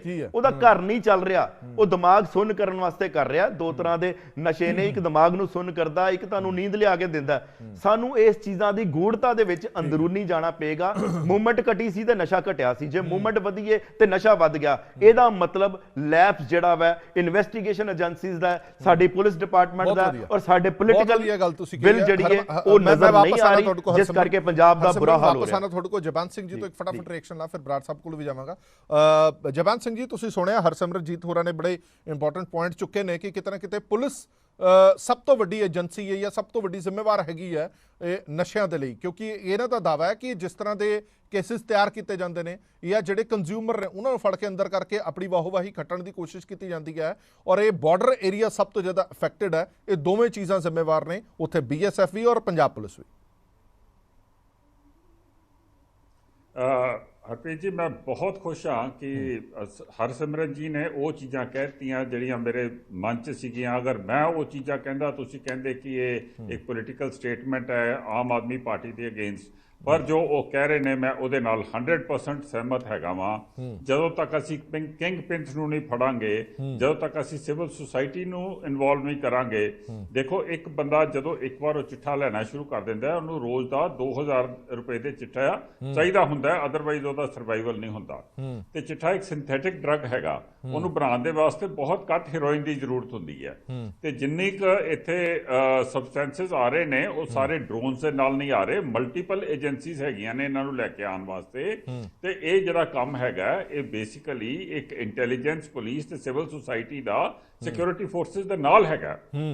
ਅਗਰ ਅਮਿਤ ਸ਼ਾਹ ਜੀ ਨੇ ਕਹਿਤਾ ਹੈ ਕਿ ਉਹ ਜ਼ੀਰੋ ਟੋਲਰੈਂਸ ਕਰਨਗੇ, ਤੇ ਮੈਨੂੰ ਪੂਰਾ ਯਕੀਨ ਹੈ ਕਿ ਉਹ ਡਰੱਗਸ ਦਾ ਬਹੁਤ ਹੱਦ ਤੱਕ ਬਾਰਡਰ ਤੋਂ ਆਣਾ ਰੋਕਣ ਦੀ ਪੂਰੇ ਪ੍ਰਯਾਸ ਕਰਨਗੇ, ਪਰ ਪੂਰੀ ਤਰ੍ਹਾਂ ਇਹ ਰੁਕ ਨਹੀਂ ਸਕਦਾ। ਸਾਨੂੰ ਸਾਰਿਆਂ ਨੂੰ ਰਲ ਮਿਲ ਕੇ ਕੰਮ ਕਰਨਾ ਪਏਗਾ। ਇੱਕ ਪੁਆਇੰਟ ਮੈਂ ਦੇਣਾ ਚਾਹੁੰਦਾ ਜਿਹੜਾ ਹਰਸਿਮਰਨ ਜੀ ਨੇ ਨਹੀਂ ਦਿੱਤਾ, ਜਿਹੜਾ ਇਹ ਐਡਿਕਸ਼ਨ ਨੂੰ ਛੁਪਾਉਣ ਦੀ ਆਦਤ ਹੈ ਨਾ ਪੰਜਾਬ ਦੇ ਵਿੱਚ, ਕਿ ਲੋਕ ਲੁਕਾਈ ਕੀ ਕਹੇਗੀ, ਉਹਦੇ ਕਾਰਨ ਐਡਿਕਸ਼ਨ ਅਸੀਂ ਛੁਪਾ ਦਿੰਨੇ ਆ, ਉਹਦੇ ਨਾਲ ਸਾਨੂੰ ਬਹੁਤ ਜ਼ਿਆਦਾ ਨੁਕਸਾਨ ਹੋ ਰਿਹਾ ਹੈ। ਅਗਰ ਕਿਸੇ ਬੱਚੇ ਨੇ ਇੱਕ ਦਿਨ ਵੀ ਐਡਿਕਸ਼ਨ ਲਈ ਹੈ ਤੇ ਉਸ ਚੀਜ਼ ਨੂੰ ਪੂਰੀ ਤਰ੍ਹਾਂ ਬਾਹਰ ਕੱਢਣਾ, ਪੁਲਿਸ ਨੂੰ ਇਨਫੋਰਮ ਕਰਨਾ ਕਿੱਥੋਂ ਲਈ ਹੈ ਉਹ ਦੱਸਣਾ, ਤੇ ਅਗਰ ਉਹਨੂੰ ਥੋੜੀ ਵੀ ਐਡਿਕਸ਼ਨ ਹੋ ਗਈ ਹੈ, ਉਹਨੂੰ ਡੀ ਐਡਿਕਸ਼ਨ ਸੈਂਟਰ 'ਚ ਲੈ ਕੇ ਜਾਣਾ। ਅਗਰ ਅਸੀਂ ਇਹ ਕੰਮ ਕਰ ਦਈਏ ਸਿਵਲ ਸੁਸਾਇਟੀ 'ਚ, ਤੇ ਬਹੁਤ ਜ਼ਿਆਦਾ ਫਰਕ ਪੈ ਸਕਦਾ। ਮੈਂ ਇੱਕ ਮਿੰਟ ਵਾਪਸ ਆਇਆ ਤੁਹਾਡੇ ਕੋਲ, ਇੱਕ ਮਿੰਟ ਵਾਪਸ ਆਇਆ। ਸਿਮਰਨਜੀਤ ਸਿੰਘ ਮਾਨ, ਸਾਂਸਦ ਸਿਮਰਨਜੀਤ ਸਿੰਘ ਮਾਨ ਹੋਰਾਂ ਨੇ ਸੰਸਦ ਦੇ ਵਿੱਚ ਕਿਹਾ ਕਿ ਪੰਜਾਬ ਦੇ ਵਿੱਚ ਅਫੀਮ ਦੀ ਖੇਤੀ ਦੀ ਇਜਾਜ਼ਤ ਦਿੱਤੀ ਜਾਵੇ ਜੇਕਰ ਇਦਾਂ ਦੇ ਸਿੰਥੈਟਿਕ ਡਰੱਗਸ ਤੋਂ ਛੁਟਕਾਰਾ ਪਾਣਾ। ਡਾਕਟਰ ਧਰਮਵੀਰ ਗਾਂਧੀ ਮੇਰੇ ਨਾਲ ਫੋਨ ਲਾਈਨ ਤੇ ਜੁੜ ਗਏ ਨੇ। ਗਾਂਧੀ ਸਾਹਿਬ ਵੀ ਇਸ ਗੱਲ ਦਾ ਸਮਰਥਨ ਕਰਦੇ ਰਹੇ ਨੇ। ਡਾਕਟਰ ਸਾਹਿਬ, ਨਸ਼ਿਆਂ ਦੇ ਮੁੱਦੇ ਤੇ 2 ਦਿਨੀ ਚਰਚਾ ਹੋਈ ਹੈ, ਵੱਖ-ਵੱਖ ਪਾਰਟੀਆਂ, ਵੱਖ-ਵੱਖ ਬੁਲਾਰਿਆਂ ਨੇ ਚਰਚਾ ਕੀਤੀ ਹੈ, ਔਰ ਸਾਡੇ ਦੇਸ਼ ਦੇ ਗ੍ਰਹਿ ਮੰਤਰੀ ਹੋਰਾਂ ਨੇ ਵੀ ਇਹ ਦਾਅਵਾ ਕੀਤਾ ਕਿ 2 ਸਾਲ ਦੇ ਅੰਦਰ ਅੰਦਰ ਸਾਰੇ ਨਸ਼ੇ ਦੇ ਜਿਹੜੇ ਵੱਡੇ ਸੌਦਾਗਰ ਨੇ ਫੜ ਕੇ ਅਸੀਂ ਅੰਦਰ ਕਰ ਦੇਵਾਂਗੇ। ਕੀ ਇਹਨਾਂ ਨਸ਼ਿਆਂ ਦੇ ਸੌਦਾਗਰਾਂ ਨੂੰ ਫੜ ਕੇ ਅੰਦਰ ਕਰਨ ਨਾਲ ਸੂਬੇ ਦੇ ਵਿੱਚ ਘੱਟੋ ਘੱਟ ਜੇ ਅਸੀਂ ਪੰਜਾਬ ਦੇ ਸੰਦਰਭ 'ਚ ਗੱਲ ਕਰੀਏ ਤਾਂ ਨਸ਼ਿਆਂ ਤੋਂ ਛੁਟਕਾਰਾ ਮਿਲ ਜਾਏਗਾ? ਦੇਖੋ ਜੀ, ਮੈਨੂੰ ਤਾਂ ਪਹਿਲਾਂ ਤਾਂ ਇਤਰਾਜ਼ ਹੈ ਜਿਹੜੇ ਆਪਣੇ ਗ੍ਰਹਿ ਮੰਤਰੀ ਭਾਰਤ ਦੇ ਹੈਗੇ ਅਮਿਤ ਸ਼ਾਹ ਹੋਰਾਂ ਦੇ ਇਸ ਬਿਆਨ ਤੇ, ਉਹਨਾਂ ਦੀ ਜ਼ੀਰੋ ਟੋਲਰੈਂਸ ਦਾ 2 ਸਾਲ 'ਚ ਕਾਬੂ ਕਰ ਲੈਣਗੇ। ਮੈਨੂੰ ਇੱਕ ਗੱਲ ਦਾ ਜਵਾਬ ਦੇਣ ਕਿ ਜਿਹੜੀ ਮੁੰਦਰਾ ਏਅਰਪੋਰਟ ਤੋਂ 17,500 ਕਰੋੜ ਦੀ ਜਿਹੜੀ ਇਹ ਹੀਰੋਇਨ ਮਿਲੀ ਸੀਗੀ, ਉਹਦਾ ਇਨਵੈਸਟੀਗੇਸ਼ਨ ਕਿੱਥੇ ਹੋਈ ਹੈ, ਕਿਹੜੇ ਮੀਡੀਆ 'ਚ ਖਬਰਾਂ ਲੱਗੀਆਂ, ਉਹਦਾ ਜ਼ਿੰਮੇਵਾਰ ਕੌਣ ਸੀਗਾ, ਉਹ ਕੌਣ ਲੈ ਕੇ ਆਇਆ, ਕੌਣ ਉਹਨਾਂ ਕਿਹੜਾ ਨੈਟਵਰਕ ਇੰਡੀਆ 'ਚ ਬਣਿਆ ਸੀ ਜਿਹਨੂੰ ਹੁਣ ਸਪਲਾਈ ਕਰਨੀ ਸੀਗੀ, ਉਹਦਾ ਖੁਲਾਸਾ ਕਰੇ। ਕਿ ਗ੍ਰਹਿ ਮੰਤਰਾਲਾ ਉਹਨਾਂ ਕੋਲ ਹੈ, ਪੂਰਾ ਸਾਰੀਆਂ ਫੋਰਸਿਸ ਉਹਨਾਂ ਕੋਲ ਹੈਗੀਆਂ, ਈਡੀ ਉਹਨਾਂ ਕੋਲ ਹੈਗਾ। ਉਹਨਾਂ ਨੇ ਇਸ ਮਾਮਲੇ 'ਚ ਅਜੇ ਤੱਕ ਕੋਈ ਨਾ ਸਿਰਫ ਬਿਆਨ ਦਿੱਤਾ, ਬਲਕਿ ਕੋਈ ਤਹਿਕੀਕਾਤ ਉਹਨਾਂ ਨੇ ਸ਼ੁਰੂ ਨਹੀਂ ਕੀਤੀ ਹੈਗੀ। ਸੋ ਇਹ ਨਾਨ ਸੀਰੀਅਸ ਬਿਆਨ ਹੈ, ਇਹ ਮਜ਼ਾਕ ਹੈਗਾ ਹੈ, ਔਰ ਇਹ ਗੈਰ ਸੰਜੀਦਾ ਐਟੀਟਿਊਡ ਹੈ ਨਸ਼ਿਆਂ ਬਾਰੇ। ਦੂਜੀ ਗੱਲ ਹੈ ਕਿ ਜਿੱਥੇ ਤੱਕ ਰਵਾਇਤੀ ਨਸ਼ਿਆਂ ਦਾ ਸਵਾਲ ਹੈਗਾ, ਪੰਜਾਬ ਵਿੱਚ ਜਿਹੜਾ ਪੰਜਾਬ ਮੌਤ ਦਾ ਖੂਹ ਬਣਿਆ, ਪੰਜਾਬ ਮੌਤ ਜਿਹੜੀਆਂ ਨਸ਼ੇ ਨਾਲ ਅੱਜ ਵੀ ਅਖਬਾਰ ਦੇ ਕਿਸੇ ਨਾ ਕਿਸੇ ਕੋਨੇ ਵਿੱਚ ਰੋਜ਼ 5-7 ਨੌਜਵਾਨਾਂ ਦੇ ਨਸ਼ੇ ਨਾਲ ਮਰਨ ਦੀਆਂ ਖਬਰਾਂ ਮਿਲਦੀਆਂ ਨੇ। ਇਹ ਕਦ ਤੋਂ ਸ਼ੁਰੂ ਹੋਇਆ? ਇਹ ਸ਼ੁਰੂ ਉਹ ਤੋਂ ਹੋਇਆ 1985 ਜੋ NDPS ਐਕਟ, UN ਕਨਵੈਨਸ਼ਨ ਦੇ ਚਾਰਟਰ ਦੀਆਂ ਸ਼ਰਤਾਂ ਅਧੀਨ, ਮਜਬੂਰੀ ਅਧੀਨ ਹਿੰਦੁਸਤਾਨ ਦੀ ਸਰਕਾਰ ਨੇ ਇਹ ਲੈ ਕੇ ਆਂਦਾ ਹੈਗਾ, ਜਿਹੜੇ ਪੰਜਾਬ ਦੇ ਰਵਾਇਤੀ ਨਸ਼ੇ ਸੀਗੇ, ਹਜ਼ਾਰਾਂ ਸਾਲ ਤੋਂ ਪੰਜਾਬ ਨਿਸ਼ਚਿਤ ਮਾਤਰਾ 'ਚ ਫੀਮ ਭੁੱਕੀ ਵਰਗੇ ਨਸ਼ੇ ਵਰਤਦਾ ਆ ਰਿਹਾ ਸੀਗਾ ਤੇ ਉਹਨਾਂ ਕੋਲ ਮਾਰੂ ਨਹੀਂ ਸੀਗੇ, ਜਾਨਲੇਵਾ ਨਹੀਂ ਸੀਗੇ, ਕਮਾਊ ਤੇ ਨਸ਼ੇ ਸੀਗੇ, ਸਾਊ ਨਸ਼ੇ ਸੀਗੇ, ਕੋਈ ਬੰਦਾ ਮਰਿਆ ਨਹੀਂ ਸੀ। ਪੰਜਾਬ 'ਚ ਨਸ਼ਿਆਂ ਦੀ ਕੋਈ ਚਰਚਾ ਨਹੀਂ ਸੀ ਹੁੰਦੀ ਹੈਗੀ ਹੈ। ਜੀ ਜੀ ਗਾਂਧੀ ਸਾਹਿਬ ਦਾ ਫੋਨ ਕੱਟ ਗਿਆ, ਦੁਬਾਰਾ ਲਗਾਉਣ ਦੀ ਕੋਸ਼ਿਸ਼ ਕਰਦੇ ਹਾਂ। ਇੰਨੀ ਦੇਰ ਬਰਾੜ ਸਾਹਿਬ ਤੋਂ ਫਟਾਫਟ ਰਿਐਕਸ਼ਨ ਲੈ ਲੈਂਦੇ ਹਾਂ। ਬਰਾੜ ਸਾਹਿਬ, ਦੋਵੇਂ ਗੱਲਾਂ ਤੇ ਰਿਐਕਸ਼ਨ ਚਾਹਨਾ। ਇੱਕ ਉਹ ਵੀਡੀਓ ਵੀ ਅਸੀਂ ਦਿਖਾਈ ਹੈ ਜਿਸ ਦੇ ਵਿੱਚ ਉਹ ਮੁੰਡਾ ਦਾਅਵਾ ਕਰ ਰਿਹਾ ਕਿ ਜੇਲ੍ਹ ਦੇ ਅੰਦਰੋਂ ਮੈਂ ਨਸ਼ਾ ਲੈ ਕੇ ਆਇਆ। ਮੈਨੂੰ ਬੜੀ ਹੈਰਾਨਗੀ ਹੁੰਦੀ ਹੈ ਕਿ ਅਸੀਂ ਜੇਲ੍ਹ ਨੂੰ ਕਹਿੰਦੇ ਅਤ ਸੁਰੱਖਿਅਤ ਚੀਜ਼ ਹੈਗੀ ਹੈ, ਔਰ ਅੱਜ ਦਾ ਦਾਅਵਾ ਇਹ ਕੀਤਾ ਜਾਂਦਾ ਹੈ ਕਿ ਜੇ ਨਸ਼ਾ ਚਾਹੀਦਾ ਤਾਂ ਜੇਲ੍ਹ ਚਲੇ ਜਾਓ, ਜੇਲ੍ਹ ਤੋਂ ਤੁਹਾਨੂੰ ਜਿੰਨਾ ਨਸ਼ਾ ਚਾਹੀਦਾ ਉਹ ਮਿਲ ਜਾਏਗਾ। ਉਹ ਇਹ ਵੀ ਦਾਅਵਾ ਕਰਦਾ ਹੈ ਕਿ ਉੱਥੇ ਕਰੰਸੀ ਕੀ ਚੱਲਦੀ ਹੈ, ਮੋਬਾਈਲ ਫੋਨ ਦੇ ਵਿੱਚ ਪੈਸੇ ਪਾ ਦਿਓ ਤਾਂ ਤੁਹਾਨੂੰ ਨਸ਼ਾ ਮਿਲ ਜਾਏਗਾ। ਇਹ ਤੁਹਾਨੂੰ ਲੱਗਦਾ ਨਹੀਂ ਇਹ ਤਾਂ ਸਿਚੁਏਸ਼ਨ ਬਹੁਤ ਅਲਾਰਮਿੰਗ ਹੈ? ਹਰਪ੍ਰੀਤ ਜੀ, ਮੈਂ ਪਹਿਲਾਂ ਜ਼ਿਕਰ ਕੀਤਾ ਹੈ ਕਿ ਪਾਕਿਸਤਾਨ ਤੋਂ ਡਰੋਨਾਂ ਰਾਹੀਂ ਹਥਿਆਰ ਤੇ ਨਸ਼ਾ ਸਪਲਾਈ ਹੋ ਰਿਹਾ ਔਰ ਉਹਨੂੰ ਅੱਗੇ ਐਗਜ਼ੀਕਿਊਸ਼ਨ ਭਾਵੇਂ ਬੰਦੇ ਮਰਵਾਉਣ ਦੀ ਹੈ ਤੇ ਭਾਵੇਂ ਨਸ਼ੇ ਵੰਡਣ ਦੀ, ਉਹ ਜੇਲ੍ਹਾਂ 'ਚੋਂ ਚੱਲ ਰਿਹਾ। ਤੇ ਦੋ ਹੀ ਥਾਂ ਜਿਹੜੇ ਹੈਗੇ ਆ ਡਰੋਨ ਜਿਹੜੇ ਰੋਕੇ ਜਾ ਸਕਦੇ ਆ, ਰਡਾਰਾਂ ਨਾਲ ਰੋਕੇ ਜਾ ਸਕਦੇ ਆ, ਔਰ ਜਿਹੜੇ ਜੇਲ੍ਹਾਂ ਦੇ ਵਿੱਚੋਂ ਕ੍ਰਾਈਮ ਚੱਲ ਰਿਹਾ ਜਾਂ ਜੇਲ੍ਹਾਂ ਦੇ ਵਿੱਚੋਂ ਜੋ ਕੁਝ ਵਾਪਰ ਰਿਹਾ ਉਹਨੂੰ ਜਿਹੜੇ ਹੈਗੇ ਆ ਜੈਮਰ ਲੱਗ ਸਕਦੇ ਆ। ਤੇ ਦੋਨੋਂ ਸਰਕਾਰਾਂ ਦਾ ਹੀ ਕੰਮ ਹੈ, ਕੇਂਦਰ ਦਾ ਵੀ ਹੈ ਤੇ ਪੰਜਾਬ ਦਾ ਵੀ ਹੈ। ਔਰ ਮੈਂ ਜਿਹੜੇ ਇੰਡੀਪੈਂਡੈਂਟ ਆਪਣੇ ਸੱਜਣ ਬੈਠੇ ਨੇ, ਮੈਂ ਨਾ ਤਾਂ ਉਹਨਾਂ ਦਾ ਉੱਕ ਗਿਆ ਤੁਹਾਡੇ ਲਾਈਨ ਤੋਂ ਵਾਰ-ਵਾਰ ਤੋਂ ਵੀ, ਪਰ ਜਿਹੜੀ ਉਹਨਾਂ ਨੇ ਗੱਲ ਕੀਤੀ ਹੈ ਕਿ ਪੁਲਿਸ ਦੀ ਮਰਜ਼ੀ ਤੋਂ ਬਿਨਾਂ ਜਾਂ ਪੁਲਿਸ ਦੀ ਇਨਵੋਲਵਮੈਂਟ ਤੋਂ ਬਿਨਾਂ ਵਾਕਈ ਨਸ਼ਾ ਵਿਕ ਨਹੀਂ ਸਕਦਾ। ਇੱਕ ਤਾਂ ਮੈਂ ਬੇਨਤੀ ਕਰੂੰਗਾ ਪੁਲਿਸਮੈਨ ਜਿੰਨੇ ਵੀ ਹੈਗੇ ਆ, ਕਿਰਪਾ ਕਰਕੇ ਤੁਹਾਡੇ ਬੱਚੇ ਵੀ ਇੱਥੇ ਰਹਿਣੇ ਆ, ਸਾਡੇ ਵੀ ਇੱਥੇ ਰਹਿਣੇ ਆ, ਤੁਸੀਂ ਆਪ ਸਤਰਕ ਹੋ ਜਾਓ। ਸਰਕਾਰ ਤੇ 10 ਮਹੀਨਿਆਂ 'ਚ ਜੇ ਕੋਈ ਮਤਲਬ ਜੇ ਨਸ਼ਾ ਛਡਾਊ ਕੇਂਦਰ ਹੀ ਸਾਰੇ ਬੰਦ ਹੋਏ ਪਏ ਆ, ਜਿਸ ਤਰ੍ਹਾਂ ਦੇ ਸਾਰੀਆਂ ਰਿਪੋਰਟਾਂ ਸਾਹਮਣੇ ਆਈਆਂ, ਤੇ ਇੱਧਰ ਤਾਂ ਸੁਹਿਰਦਤਾ ਹੀ ਹੈ ਨਹੀਂ ਸਰਕਾਰ ਦੀ। ਇਸ ਕਰਕੇ ਕਿਰਪਾ ਕਰਕੇ ਤੁਹਾਡੇ ਤੇ ਸਾਡੇ ਬੱਚੇ ਇੱਥੇ ਰਹਿਣੇ ਆ, ਸਖਤੀ ਕਰੋ, ਨਹੀਂ ਤਾਂ ਸਾਰਿਆਂ ਦੇ ਬੱਚੇ ਉੱਜੜ ਜਾਣਗੇ। ਇਸ ਚੀਜ਼ ਦਾ ਪੁਲਿਸ ਨੂੰ ਘੱਟੋ ਘੱਟ ਧਿਆਨ ਰੱਖਣਾ ਚਾਹੀਦਾ। ਔਰ ਦੂਸਰਾ ਮੈਂ ਇੱਕ ਗੱਲ ਕਹਾਂ ਕਿ ਜਿਹੜੀ ਹੋਮ ਮਿਨਿਸਟਰ ਸਾਹਿਬ ਨੇ ਬਿਆਨ ਦਿੱਤਾ ਕਿ 2 ਸਾਲ, ਤੇ ਮੈਂ ਇੱਕ ਬੇਨਤੀ ਕਰਾਂ ਬੜਾ, ਕਿਉਂਕਿ ਸਾਡਾ ਜਿਹੜਾ ਸੂਬਾ ਹੈ ਬਾਰਡਰ ਸੂਬਾ ਹੈ, ਵੈਸੇ ਤਾਂ ਪੰਜਾਬ ਨੂੰ ਕੇਂਦਰ ਦੀ ਸਰਕਾਰ ਕੋਈ ਵੀ ਰਹੀ ਹੋਵੇ ਕਦੇ ਨਹੀਂ ਸਮਝਦੀ ਵੀ ਇਹ ਮਤਲਬ ਕੋਈ ਸਾਨੂੰ ਇੱਥੇ ਲੋੜ ਹੈਗੀ ਹੈ, ਪਰ ਜਿਸ ਤਰ੍ਹਾਂ ਪੰਜਾਬ ਬਾਰਡਰ ਸਟੇਟ ਹੈ, ਇਹ ਖਤਰਾ ਜਿਵੇਂ ਜਿਵੇਂ ਵੱਧਦਾ ਰਿਹਾ, ਨਾਰਕੋਟਿਕ ਜਿਹੜਾ ਇਹ ਆਤੰਕ ਫੈਲ ਰਿਹਾ, ਇਹ ਬਚਣੇ ਬਾਕੀ ਸੂਬੇ ਵੀ ਨਹੀਂ। ਕਿਰਪਾ ਕਰਕੇ ਇੱਕ 2014 ਦੀ ਸਰਕਾਰ ਬਣੀ ਹੋਈ, ਅੱਜ 22 ਚ ਅਸੀਂ ਬੈਠੇ ਹਾਂ, 8 ਸਾਲ ਹੋ ਗਏ ਆ, ਤੇ 8 ਸਾਲਾਂ ਚ ਬੰਦ ਕਿਉਂ ਨਹੀਂ ਹੋ ਸਕਿਆ? ਹੁਣ ਅਗਲੇ 2 ਸਾਲਾਂ ਬਾਅਦ ਚੋਣਾਂ ਆ ਜਾਣੀਆਂ, ਫਿਰ ਕੋਈ ਨਾ ਕੋਈ ਗੱਲ ਹੋ ਜੂ। ਇਸ ਕਰਕੇ ਇਹ ਘੰਟਾ ਹੁਣ ਲੇਟ ਹੋਣਾ ਵੀ ਸਾਡੇ ਲਈ ਲੇਟ ਹੈ। ਠੀਕ ਹੈ, ਹੋਮ ਮਿਨਿਸਟਰ ਸਾਹਿਬ ਤੇ ਪੰਜਾਬ ਦਾ ਹਿੰਦੁਸਤਾਨ ਦਾ ਹੋਮ ਡਿਪਾਰਟਮੈਂਟ ਡਿਕਲੇਅਰ ਕਰੇ ਕਿ ਡਰੋਨਾਂ ਨੂੰ ਰੋਕਣ ਲਈ ਅਸੀਂ ਕਿੱਥੇ ਕਿੱਥੇ ਰਡਾਰ ਲਾਏ ਆ, ਕਿੰਨੇ ਲਾਏ ਆ, ਜਾਂ ਕੀ ਉਹਦੇ ਸਾਡੇ ਕੋਲੇ ਪ੍ਰਬੰਧ ਨੇ। ਕੋਈ ਹੈ ਹੀ ਨਹੀਂ, ਕੱਲਾ ਗੋਂਗਲੂਆਂ ਤੋਂ ਮਿੱਟੀ ਝਾੜੀ ਜਾ ਰਹੀ ਹੈ, ਔਰ ਇੱਕ ਦੂਜੇ ਨੂੰ ਅਸੀਂ ਨੀਵਾਂ ਦਿਖਾਉਣ ਦੀ ਕੋਸ਼ਿਸ਼ ਜ਼ਿਆਦਾ ਕਰ ਲੈਂਦੇ ਆ, ਵਰਨਾ ਇਹਦੇ ਚੋਂ ਨਿਕਲਦਾ ਕੱਖ ਨਹੀਂ। ਪਰ ਨੁਕਸਾਨ ਪੰਜਾਬ ਦਾ ਹੋ ਰਿਹਾ, ਤੋਬਾ ਤੋਬਾ ਹੋਈ ਪਈ ਹੈ, ਐਸੇ ਹਾਲਾਤ ਪੰਜਾਬ ਦੇ ਬਣੇ ਪਏ ਆ। 192 ਬੱਚਿਆਂ ਦੀ ਜਿਹੜੀ ਲਿਸਟ ਮੈਂ ਤੁਹਾਨੂੰ ਦਿਖਾਈ ਹੈ, ਇਹ ਤੁਸੀਂ ਅੰਦਾਜ਼ਾ ਲਾਓ ਕਿ 192 ਘਰ ਉਹ ਆ ਜਿਹੜੇ ਬੰਦੇ ਰਿਕਾਰਡ ਤੇ ਆ ਗਏ, FIR ਹੋ ਗਈਆਂ। ਸੈਂਕੜੇ ਐਸੇ ਲੋਕ ਹੋਣਗੇ ਜਿਹਦਾ ਮਰ ਜਾਂਦਾ ਵਿਚਾਰਾ, ਉਹ ਅੰਦਰ ਹੀ ਦੱਬ ਜਾਂਦਾ। ਇਸ ਕਰਕੇ ਪੰਜਾਬ ਦੀ ਸਥਿਤੀ ਜਿਹੜੀ ਹੈ ਬਹੁਤ ਪੰਜਾਬ ਨੂੰ ਦੋਹਰਾ ਸੰਤਾਪ ਇਸ ਲਈ ਹੰਡਾਣਾ ਪੈ ਰਿਹਾ ਕਿ ਅਸੀਂ ਬਾਰਡਰ ਸਟੇਟ ਆ। ਅੱਜ ਅਮਿਤ ਸ਼ਾਹ ਹੋਰਾਂ ਨੇ ਆਪਣੇ ਬਿਆਨ ਦੇ ਵਿੱਚ ਕਿਹਾ ਕਿ ਅਸੀਂ ਬਿਜ਼ਨਸ ਇਸ ਕਰਕੇ ਬੰਦ ਕੀਤਾ ਸੀਗਾ ਪਾਕਿਸਤਾਨ ਦੇ ਨਾਲ ਕਿ ਬਿਜ਼ਨਸ ਦੀ ਆੜ ਦੇ ਵਿੱਚ, ਵਪਾਰ ਦੀ ਆੜ ਦੇ ਵਿੱਚ ਨਸ਼ਾ ਨਾ ਆਵੇ। ਵਪਾਰ ਬੰਦ ਕਰ ਦਿੱਤਾ, ਇਹਦਾ ਸਭ ਤੋਂ ਵੱਡਾ ਖਮਿਆਜ਼ਾ ਕਿਹਨੂੰ ਭੁਗਤਣਾ ਪਿਆ? ਪੰਜਾਬ ਨੂੰ। ਵਪਾਰ ਬੰਦ ਕਿਉਂ ਕੀਤਾ ਗਿਆ? ਕਿ ਨਸ਼ੇ ਨਾਲ, ਨਸ਼ੇ ਫਿਰ ਵੀ ਆ ਰਹੇ ਆ, ਦੋਹਰੀ ਮਾਰ ਪੰਜਾਬ ਨੂੰ ਪੈ ਰਹੀ ਹੈ। ਵਪਾਰ ਵੀ ਖਤਮ ਹੋ ਗਿਆ, ਨਸ਼ਿਆਂ ਦੀ ਰੋਕਥਾਮ ਵੀ ਨਹੀਂ ਹੋਈ। ਫਟਾਫਟ ਇੱਕ ਜਵਾਬ ਸੁਖਦੇਵ ਸਿੰਘ ਹੋਰਾਂ ਤੋਂ ਵੀ ਲੈ ਲੈਣੇ। ਸੁਖਦੇਵ ਜੀ, ਹੁਣ ਇਸ ਪੂਰੇ ਮਸਲੇ ਦੇ ਵਿੱਚ ਸੂਬੇ ਦੀ ਸਰਕਾਰ ਸਿੱਧੇ ਐਲੀਗੇਸ਼ਨ ਲਾਉਂਦੀ ਹੈ ਕਿ ਜਦੋਂ ਕੇਂਦਰ ਦੇ ਵਿੱਚ ਦੂਜੀ ਸਰਕਾਰ ਹੋਵੇ, ਸਟੇਟ ਦੇ ਵਿੱਚ ਦੂਜੀ ਸਰਕਾਰ ਹੋਵੇ, ਤਾਂ ਕੇਂਦਰ ਸਰਕਾਰ ਕਦੇ ਵੀ ਗੰਭੀਰਤਾ ਨਾਲ ਲੈਂਦੀ ਨਹੀਂ, ਕਿਉਂਕਿ ਬਦਨਾਮੀ ਸਟੇਟ ਗਵਰਨਮੈਂਟ ਦੀ ਹੋਣੀ ਹੈ। ਜੇ ਪੰਜਾਬ ਦੇ ਵਿੱਚੋਂ ਨਸ਼ਾ ਨਹੀਂ ਖਤਮ ਹੋ ਰਿਹਾ ਤਾਂ ਆਮ ਆਦਮੀ ਪਾਰਟੀ ਦੀ ਸਰਕਾਰ ਦੀ ਬਦਨਾਮੀ ਹੋ ਰਹੀ ਹੈ। ਇਸ ਕਰਕੇ ਸ਼ਾਇਦ ਕੇਂਦਰ ਸਰਕਾਰ ਦਾ ਢਿੱਲ-ਮੱਠ ਦਾ ਰਵੱਈਆ, ਇਹ ਸਿੱਧੇ ਐਲੀਗੇਸ਼ਨ ਸਟੇਟ ਗਵਰਨਮੈਂਟ ਲਾਉਂਦੀ ਹੈ। ਇਹ ਵਾਕਈ ਹੁੰਦਾ? ਦੇਖੋ ਗੱਲ ਕਿ ਐਲੀਗੇਸ਼ਨ ਲਾਉਣ ਦੀ ਕੀ ਗੱਲ ਹੈ, ਜਦੋਂ ਅੱਜ ਮੈਂ ਕਹਿੰਦਾ ਜਦੋਂ ਉਹ ਰੂਲਿੰਗ ਪਾਰਟੀ ਚ ਨਹੀਂ ਸੀ ਤਾਂ ਉਹ ਕਹਿੰਦੇ ਸੀਗੇ ਬਾਰਡਰ ਦੀ ਤਾਂ ਗੱਲ ਹੀ ਕੋਈ ਨਹੀਂ। ਜਦੋਂ ਅਸੀਂ ਬਾਰਡਰ ਦੀ ਗੱਲ ਕਰਦੇ ਸੀ, ਬਾਰਡਰ ਸਟੇਟ ਹੈ, ਉਹ ਕਹਿੰਦੇ ਸੀ ਅੰਦਰ ਫੈਕਟਰੀਆਂ ਨੇ, ਸਾਨੂੰ ਪਤਾ ਕਿੱਥੇ ਹੈ, ਅਸੀਂ ਫੜ ਲੈਣੀਆਂ, ਬੰਦ ਕਰ ਦੇਣੀਆਂ, ਨਸ਼ਾ ਬੰਦ ਹੋ ਜਾਣਾ। ਨਾ 9 ਮਹੀਨਿਆਂ 'ਚ ਕੋਈ ਫੈਕਟਰੀ ਫੜੀ ਹੈ, ਨਾ 9 ਮਹੀਨਿਆਂ ਦੇ ਵਿੱਚ ਕੋਈ ਐਦਾਂ ਦਾ ਉਹਨਾਂ ਨੇ ਇੱਥੇ ਕੋਈ ਲੋਕਲ ਕਾਰਵਾਈ ਕੀਤੀ ਹੈ ਵੀ ਜਿਹਦੇ ਨਾਲ ਉਹ ਹੋਵੇ। ਔਰ ਦੇਖੋ ਗੱਲ ਇੱਕ ਹੈ ਵੀ ਬਿਲਕੁਲ ਸੈਂਟਰ ਦੀ ਜ਼ਿੰਮੇਵਾਰੀ ਹੈ। ਅਸੀਂ ਨਹੀਂ ਕਹਿੰਦੇ ਵੀ ਸੈਂਟਰ ਦੀ ਜ਼ਿੰਮੇਵਾਰੀ ਹੈ, ਪਰ ਮੈਂ ਇੱਕ ਗੱਲ ਹੋਮ ਮਿਨਿਸਟਰ ਸਾਹਿਬ ਦੀ ਨਾਲ ਇਹ ਵੀ ਨਹੀਂ ਸਹਿਮਤ। ਉਹ ਕਹਿੰਦੇ ਜੀ ਵੀ ਵਪਾਰ ਤਾਂ ਸਿਰਫ ਸਾਡੇ ਬਾਰਡਰ ਤੇ ਬੰਦ ਹੋਇਆ, ਜਿਹੜਾ ਆਪਣਾ ਬੰਦਰਗਾਹਾਂ ਤੇ ਤਾਂ ਵਪਾਰ ਚੱਲ ਰਿਹਾ। ਕਰਾਚੀ ਤੋਂ ਸਾਡੇ ਸਮਾਨ ਆਉਂਦਾ, ਕਾਂਡਲਾ ਉੱਥੇ ਸਭ ਕੁਝ ਚੱਲ ਰਿਹਾ, ਬਾਰਡਰ ਪੰਜਾਬ ਦਾ ਬੰਦ ਕਰਤਾ ਪਾਕਿਸਤਾਨ ਬਾਕੀ ਬੰਦਰਗਾਹਾਂ ਤੇ ਵੀ ਆਉਂਦਾ, ਕਾਂਡਲਾ ਬੰਦਰਗਾਹ ਤੇ ਵੀ ਆਉਂਦਾ। ਕਿੱਥੇ ਬੰਦ ਕੀਤਾ? ਦੇਖੋ ਉਹ ਤਾਂ ਸਿਰਫ ਸਾਡੇ ਸੂਬੇ ਨੂੰ ਮਾਰ ਰਹੇ ਨੇ, ਸਾਡਾ ਵਪਾਰ ਇੱਥੋਂ ਬੰਦ ਕੀਤਾ ਹੈਗਾ। ਜਿਹੜਾ ਆਪਣਾ ਸਾਡਾ ਜ਼ਮੀਨੀ ਵਪਾਰ ਹੁੰਦਾ ਸੀ, ਬਾਕੀ ਜਿਹੜਾ ਸ਼ਿਪਸ ਦੇ ਤੱਕ ਤਾਂ ਚੱਲ ਹੀ ਰਿਹਾ। ਔਰ ਬਿਲਕੁਲ ਗਾਂਧੀ ਸਾਹਿਬ ਦੀ ਗੱਲ ਠੀਕ ਹੈ ਵੀ ਐਡੀ ਵੱਡੀ ਖੇਪ ਕਾਂਡਲਾ ਉਸ ਤੋਂ ਫੜੀ ਜਾਂਦੀ ਹੈ ਬੰਦਰਗਾਹ ਤੋਂ, ਉਹਦੀ ਕੋਈ ਇਨਕੁਆਇਰੀ ਨਹੀਂ, ਉਹਦੇ ਕੋਈ ਗੱਲ ਨਹੀਂ। ਇਸ ਕਰਕੇ ਅੱਜ ਜਿੱਥੇ ਤੱਕ ਸੂਬਾ ਸਰਕਾਰ ਦੀ ਤੁਸੀਂ ਗੱਲ ਕੀਤੀ ਹੈ, ਸੂਬਾ ਸਰਕਾਰ ਆਪਦੀ ਗੱਲ ਇਸ ਤੇ ਬਰੀ ਨਹੀਂ ਹੋ ਸਕਦੀ ਸੈਂਟਰ ਤੇ ਸਿੱਟ ਕੇ, ਕਿਉਂਕਿ ਉਹ ਜਦੋਂ ਜਿਹੜੀ ਸਪਲਾਈ ਲੋਕਲ ਹੋਣੀ ਹੈ ਜਾਂ ਇੱਥੇ ਕੋਈ ਪਰਚਾ ਹੋਣਾ ਉਹ ਇੱਥੇ ਹੀ ਹੋਣਾ। ਪਰ ਮੈਂ ਇੱਕ ਗੱਲ ਜਿਹੜੇ ਸਾਡੇ ਸਿਵਲ ਸੁਸਾਇਟੀ ਸੇਵਾ ਸੁਸਾਇਟੀ ਵਾਲੇ ਨੇ ਕਹੀ ਹੈ, ਮੈਂ ਉਹਨਾਂ ਦੀ ਗੱਲ ਨਾਲ ਇਸ ਨਾਲ ਸਹਿਮਤ ਨਹੀਂ ਵੀ ਪੁਲਿਸ ਸਾਡੀ ਐਡੀ ਮਾੜੀ ਹੈ। ਮੈਂ ਕਹਿੰਦਾ ਸਾਡੇ ਟਾਈਮ 'ਚ 50,000 ਪਰਚਾ ਹੋਇਆ, ਇਹ ਰਿਕਾਰਡ ਹੈ 76% ਕਨਵਿਕਸ਼ਨ ਹੋਈ ਹੈ। ਇਸ ਕਰਕੇ ਉਹ ਪੁਲਿਸ ਨੇ, ਜੇ ਪੁਲਿਸ ਤੇ ਸੁਪਰਵਿਜ਼ਨ ਦੀ ਲੋੜ ਹੁੰਦੀ ਹੈ, ਪ੍ਰੋਪਰ ਸੁਪਰਵਿਜ਼ਨ ਹੋਵੇ ਤਾਂ ਪਰਚਾ ਵੀ ਠੀਕ ਹੋਊਗਾ ਤੇ ਉਹਦੀ ਜਿਹੜੀ ਹੈਗੀ ਕਨਵਿਕਸ਼ਨ ਰੇਟ ਵੀ ਜ਼ਿਆਦਾ ਹੋਊਗਾ।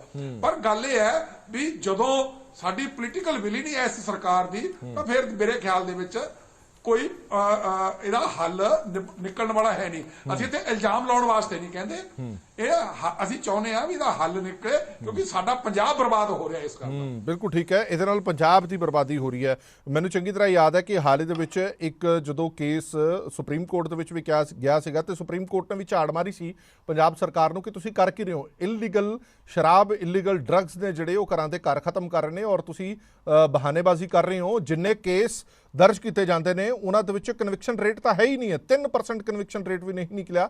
ਇਹਦਾ ਸਿੱਧਾ ਮਤਲਬ ਇਹ ਨਿਕਲਦਾ ਕਿ ਤੁਸੀਂ ਖਾਣਾ ਪੂਰਤੀ ਕਰ ਰਹੇ ਹੋ। ਮੇਰੇ ਕੋਲ ਸਮਾਂ ਘੱਟ ਹੈ। ਹਰਸਿਮਰਨਜੀਤ, ਇੱਕ ਸਵਾਲ ਛੋਟਾ ਜਿਹਾ, ਕਿਉਂਕਿ ਪੁਲਿਸ ਇਹ ਕਹਿੰਦੀ ਹੈ ਕਿ ਸਾਡੇ ਵੀ ਹੱਥ ਬੰਨੇ ਹੋਏ ਨੇ, ਅਸੀਂ ਵੀ ਮਜਬੂਰ ਹਾਂ, ਸਾਡੇ ਉੱਤੇ ਵੀ ਕੁਝ ਬੈਠਾ ਹੈ, ਕੁਝ ਤਾਕਤਾਂ ਸਾਡੇ ਕੋਲ ਵੀ ਹੈਗੀਆਂ ਨੇ। ਤੁਹਾਨੂੰ ਲੱਗਦਾ ਹੈ ਕਿ ਉੱਪਰੋਂ ਆਰਡਰ, ਉੱਪਰੋਂ ਕਮਾਨ ਜਿਵੇਂ ਦੀ ਆਊਗੀ ਉਵੇਂ ਦੇ ਥੱਲੇ ਤੱਕ, ਧਰਾਤਲ ਤੱਕ ਹੁਕਮ ਜਾਣਗੇ? ਤੁਹਾਨੂੰ ਲੱਗਦਾ ਕਿ ਟਾਈਟ ਉੱਪਰੋਂ ਕਰਨ ਦੀ ਜ਼ਰੂਰਤ ਹੈਗੀ ਇਹ ਚੀਜ਼ਾਂ? ਦੇਖੋ ਹਰਪ੍ਰੀਤ ਜੀ, ਦੁਨੀਆ 'ਚ 3 ਟ੍ਰੇਡ ਹੋਏ ਸਭ ਤੋਂ ਜ਼ਰੂਰੀ, ਜਿਨ੍ਹਾਂ 'ਚ ਸਭ ਤੋਂ ਜ਼ਿਆਦਾ ਰੈਵਨਿਊ ਐਨਰਿਚ ਹੋਇਆ। ਸਭ ਤੋਂ ਪਹਿਲਾਂ ਪੈਟਰੋਲੀਅਮ ਹੈ, ਦੂਜਾ ਆਰਮਸ ਦਾ ਟ੍ਰੇਡ ਹੈ ਔਰ ਥਰਡ ਡਰੱਗ ਦਾ ਟ੍ਰੇਡ ਹੈ। ਔਰ ਪੰਜਾਬ ਬਦਕਿਸਮਤੀ ਨਾਲ ਹਿੰਦੁਸਤਾਨ ਦੇ ਵਿੱਚ ਦੂਜੇ ਨੰਬਰ ਤੇ ਹੈ। ਔਰ ਇਹਦੇ ਵਿੱਚ ਸਭ ਤੋਂ ਜ਼ਰੂਰੀ ਹਰਪ੍ਰੀਤ ਜੀ ਚੀਜ਼ ਇਹੀ ਹੈ ਕਿ ਸਭ ਤੋਂ ਉੱਤੋਂ ਇਹਨੂੰ ਜਿਹੜੀ ਨੱਥ ਪਾਈ ਜਾਵੇ, ਸੋ ਦੈਟ ਥੱਲੇ ਜਿਹੜੇ ਆਫਿਸਰ ਜਿਹੜੇ ਤੋਂ ਟ੍ਰੇਡ ਕਰ ਰਹੇ ਨੇ, ਆਪਣਾ ਘਰ ਚਲਾ ਰਹੇ ਨੇ, ਪੈਸਾ ਕਮਾ ਰਹੇ ਨੇ, ਉਹਨਾਂ ਦੇ ਨੱਥ ਪੈ ਸਕੇ। ਚਲੋ, ਬਹੁਤ ਬਹੁਤ ਧੰਨਵਾਦ ਸਾਰੇ ਮਹਿਮਾਨਾਂ ਦਾ ਇਸ ਪੂਰੀ ਵਿਚਾਰ ਚਰਚਾ ਦੇ ਵਿੱਚ ਜੁੜੇ ਰਹਿਣ ਦੇ ਲਈ। ਇਹ ਮੁੱਦਾ ਬਹੁਤ ਗੰਭੀਰ ਹੈਗਾ ਔਰ ਗੰਭੀਰਤਾ ਦੇ ਨਾਲ ਇਸ ਨੂੰ ਸੰਸਦ ਦੇ ਵਿੱਚ ਵਿਚਾਰਿਆ ਵੀ ਗਿਆ। ਪਰ ਗੱਲ ਸਿਰਫ ਵਿਚਾਰਾਂ ਦੀ ਨਹੀਂ ਹੈ, ਸਿਰਫ ਆਪਣੇ ਬਿਆਨ ਰੱਖ ਦੇਣੇ, ਵਿਚਾਰ ਪ੍ਰਗਟ ਕਰਨੇ ਨਹੀਂ ਹੈ। ਜ਼ਮੀਨੀ ਹਕੀਕਤ ਕੁਝ ਹੋਰ ਹੈ। ਜ਼ਮੀਨ ਤੇ ਉਤਰ ਕੇ ਕੰਮ ਕਰਨ ਦੀ ਜ਼ਰੂਰਤ ਹੈਗੀ ਹੈ, ਭਾਵੇਂ ਉਹ ਸਟੇਟ ਦੀ ਗਵਰਨਮੈਂਟ ਹੋਵੇ ਜਾਂ ਸੈਂਟਰ ਦੀ ਗਵਰਨਮੈਂਟ ਹੋਵੇ। ਉਹਨਾਂ ਨੂੰ ਬਹੁਤ ਹੀ ਗੰਭੀਰਤਾ ਨਾਲ ਇਹ ਮੁੱਦਾ ਲੈਣਾ ਪਏਗਾ, ਨਹੀਂ ਤਾਂ ਸਥਿਤੀ ਦਿਨ ਬ ਦਿਨ ਵਿਗੜਦੀ ਜਾ ਰਹੀ ਹੈ, ਸਥਿਤੀ ਹੱਥੋਂ ਨਿਕਲ ਸਕਦੀ ਹੈ। ਦੇਸ਼ ਦੁਨੀਆ ਦੀ ਬਾਕੀ ਖਬਰਾਂ ਲਈ ਬਣੇ ਰਹੋ PTC ਨਿਊਜ਼ ਦੇ ਨਾਲ। ਧੰਨਵਾਦ।